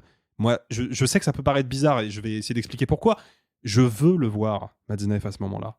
Moi, je veux voir le visage de cette abomination. Je veux le voir, en fait. Parce que le film veut me raconter une réalité. À aucun moment, il n'accepte de filmer ne serait-ce que l'apparence de celui qui a détruit la vie de son héroïne. Mais je veux le voir, ce gars-là, parce que c'est pas un personnage de fiction, c'est pas Dracula, c'est pas Nosferatu, c'est pas le monstre de Frankenstein, c'est un vrai gars qu'on a amené sur des plateaux de télé et dont on a encensé la pédophilie. Ouais. Je veux le voir plein cadre et je veux voir sa tête. Et elle ne veut pas. Et je peux comprendre, à des degrés moraux et personnels, pourquoi Vanessa Philo n'a pas envie de mettre Gabriel Matzneff dans son film, pourquoi elle n'a pas envie de voir sa tête sur son banc de montage. Je peux tout à fait le comprendre. Mais je pense que c'est nécessaire pour le film, et à partir du moment où elle ne fait pas ça, le film devient inutile. Alors, si je peux juste résumer un tout petit truc, je pense qu'on est fondamentalement d'accord pour dire que le film est raté. On a tous des accords soit émotionnels, soit philosophiques, soit cinématographiques sur pourquoi il est raté. Soit les trois. Moi, j'avoue que c'est dans la deuxième partie parce qu'elle insère beaucoup plus de fantasmagorie, il y a des scènes de danse, il y a des changements de temps, et c'est un peu filmé comme un court-métrage, un premier court-métrage de jeune fille. Elle essaye de faire du style, quoi. Voilà, elle essaye de faire du style, alors que dans toute sa première partie, qui en a beaucoup moins, qui est vraiment un peu plus dans un récit linéaire, Je suis désolée, je vais dire les mots et ça va fâcher potentiellement qui nous écoute. N'est pas Audrey Diwan qui veut. Je suis désolée. Et ces gros plans serrés, ça raconte quelque chose dans l'événement. Ici, ça ne le raconte pas. Non, mais je dis pas autour de la table, mais il y a des gens qui vont beaucoup aimer ce film parce qu'il va, comme d'autres films, toucher quelque chose de très dur et de très vrai. C'est pour ça que je ne suis pas complètement ulcérée par le film. C'est que pendant toute la première partie, moi, les scènes de cringe, et je dis cringe comme on pourrait le dire dans un autre type de film, alors que là, c'est du cringe réel, ancré, vomitif. Ces phrases-là, moi, j'ai pas lu le consentement. Il y a plein de gens qui n'ont pas lu le consentement. Il y a plein de gens qui vont pas aller voir le consentement, mais il y en a quelques-uns qui n'auront pas lu et qui verront le film. Et il y a des phrases qui vont avoir un effet choc. Moi, vraiment, il y a eu justement cette fameuse scène de sodomie. J'ai vraiment eu une remontée acide qui est remontée très très haut. Et je sais qu'elle est faite, cette scène-là, avec de bonnes intentions. Que Vanessa Philo, avec le consentement de son autrice et surtout son aval, c'est aussi pour cristalliser une vraie souffrance, elle la partage. Et après, on aime, on n'aime pas, mais c'est un geste malgré tout assez courageux. Le film est raté, hein. Encore une fois, je ne le défends pas sur sa forme, mais voilà, je sais qu'il y a un petit peu d'émotionnel là-dessus, mais je trouve ça toujours courageux de partager un traumatisme. Le consentement de Vanessa Philo. Et vous, êtes-vous plutôt ivre du vin perdu ou prison pour Gabriel Matzneff ou prison pour vous si vous avez répondu réponse 1 ouais. Voilà, dites-nous votre réponse depuis votre chambre ou depuis votre cellule à Fleury-Mérogis. Dites-la sur les réseaux sociaux, sur Twitter, sur Instagram. Vous pouvez nous trouver facilement. Pardon, excuse-moi, hein, ce n'est plus Twitter. Hein. Sur X, oui. Dans ma réalité à moi, c'est toujours Twitter. Fuck Elon Musk. J'ai envie que Simon dise sur X, dites-le nous sur X. Écrivez-nous sur X. Ouais, voilà. Vite fait mal fait, c'est la rubrique préférée des éjaculateurs précoces. Et aujourd'hui, c'est Arthur qui va nous parler de ses deux passions, le sang et l'argent, dans D'argent et de sang, la nouvelle série de Xavier Giannoli sur Canal+. Oui, je voulais vous parler de cette série que j'avais pu découvrir à la Mostra de Venise qui commence le lundi 16 octobre sur Canal+, qui est scindée en deux parties. La première donc de 6 épisodes qui va sortir, là vous allez voir, un par semaine, et la deuxième partie je crois plus tard en janvier. Bref, D'argent et de sang, c'est l'adaptation du livre de Fabrice Arfi, le célèbre journaliste de Mediapart, qui avait révélé en 2018 l'arnaque que vous avez peut-être entendu parler grâce à un documentaire Netflix sur la fraude à la TVA, sur les quotas de carbone. Je vais pas vous expliquer ce que c'est trop compliqué. En gros, Marco Mouli. Ça devrait vous parler. Vous avez tous à peu près en tête ce documentaire Netflix qui était un peu nauséabond parce qu'il présentait Marco Mouli comme un personnage assez cool et un peu rigolo. Et ben la série, elle fait quelque chose qu'aurait dû faire le documentaire, et là-dessus, je la trouve remarquable. Le personnage est incarné par Ramsey, par ailleurs, même s'ils n'ont pas pu utiliser son vrai nom, donc il s'appelle pas Marco Mouli. C'est un méchant. Spoiler, c'est un méchant, c'est un gangster, c'est un connard. La série est un classique thriller, mais qui fonctionne extrêmement bien, qui est effectivement assez classique et qui en même temps va jouer sur plusieurs temporalités, parce qu'en fait on a d'un côté l'inspecteur qui est incarné par Vincent Lindon, qui va raconter à des juges et à des spécialistes un peu ce qu'il s'est passé, en même temps qu'on voit l'enquête et en même temps qu'on voit comment tout ce cheminement d'escroquerie va se monter. C'est extrêmement bien fait. Alors après, moi, je dois reconnaître que je ne reconnais pas spécialement d'actes de mise en scène de Xavier Giannoli. Giannoli, dont la dernière fois qu'on avait vu une de ses œuvres, c'était Illusion perdue, qui a quand même récupéré pas mal de statuettes. Donc, il avait quand même une patte malgré tout. Là, je la vois moins parce que je pense que le sujet est tellement fort et que les personnages sont tellement conséquents qu'il doit se mettre en retrait.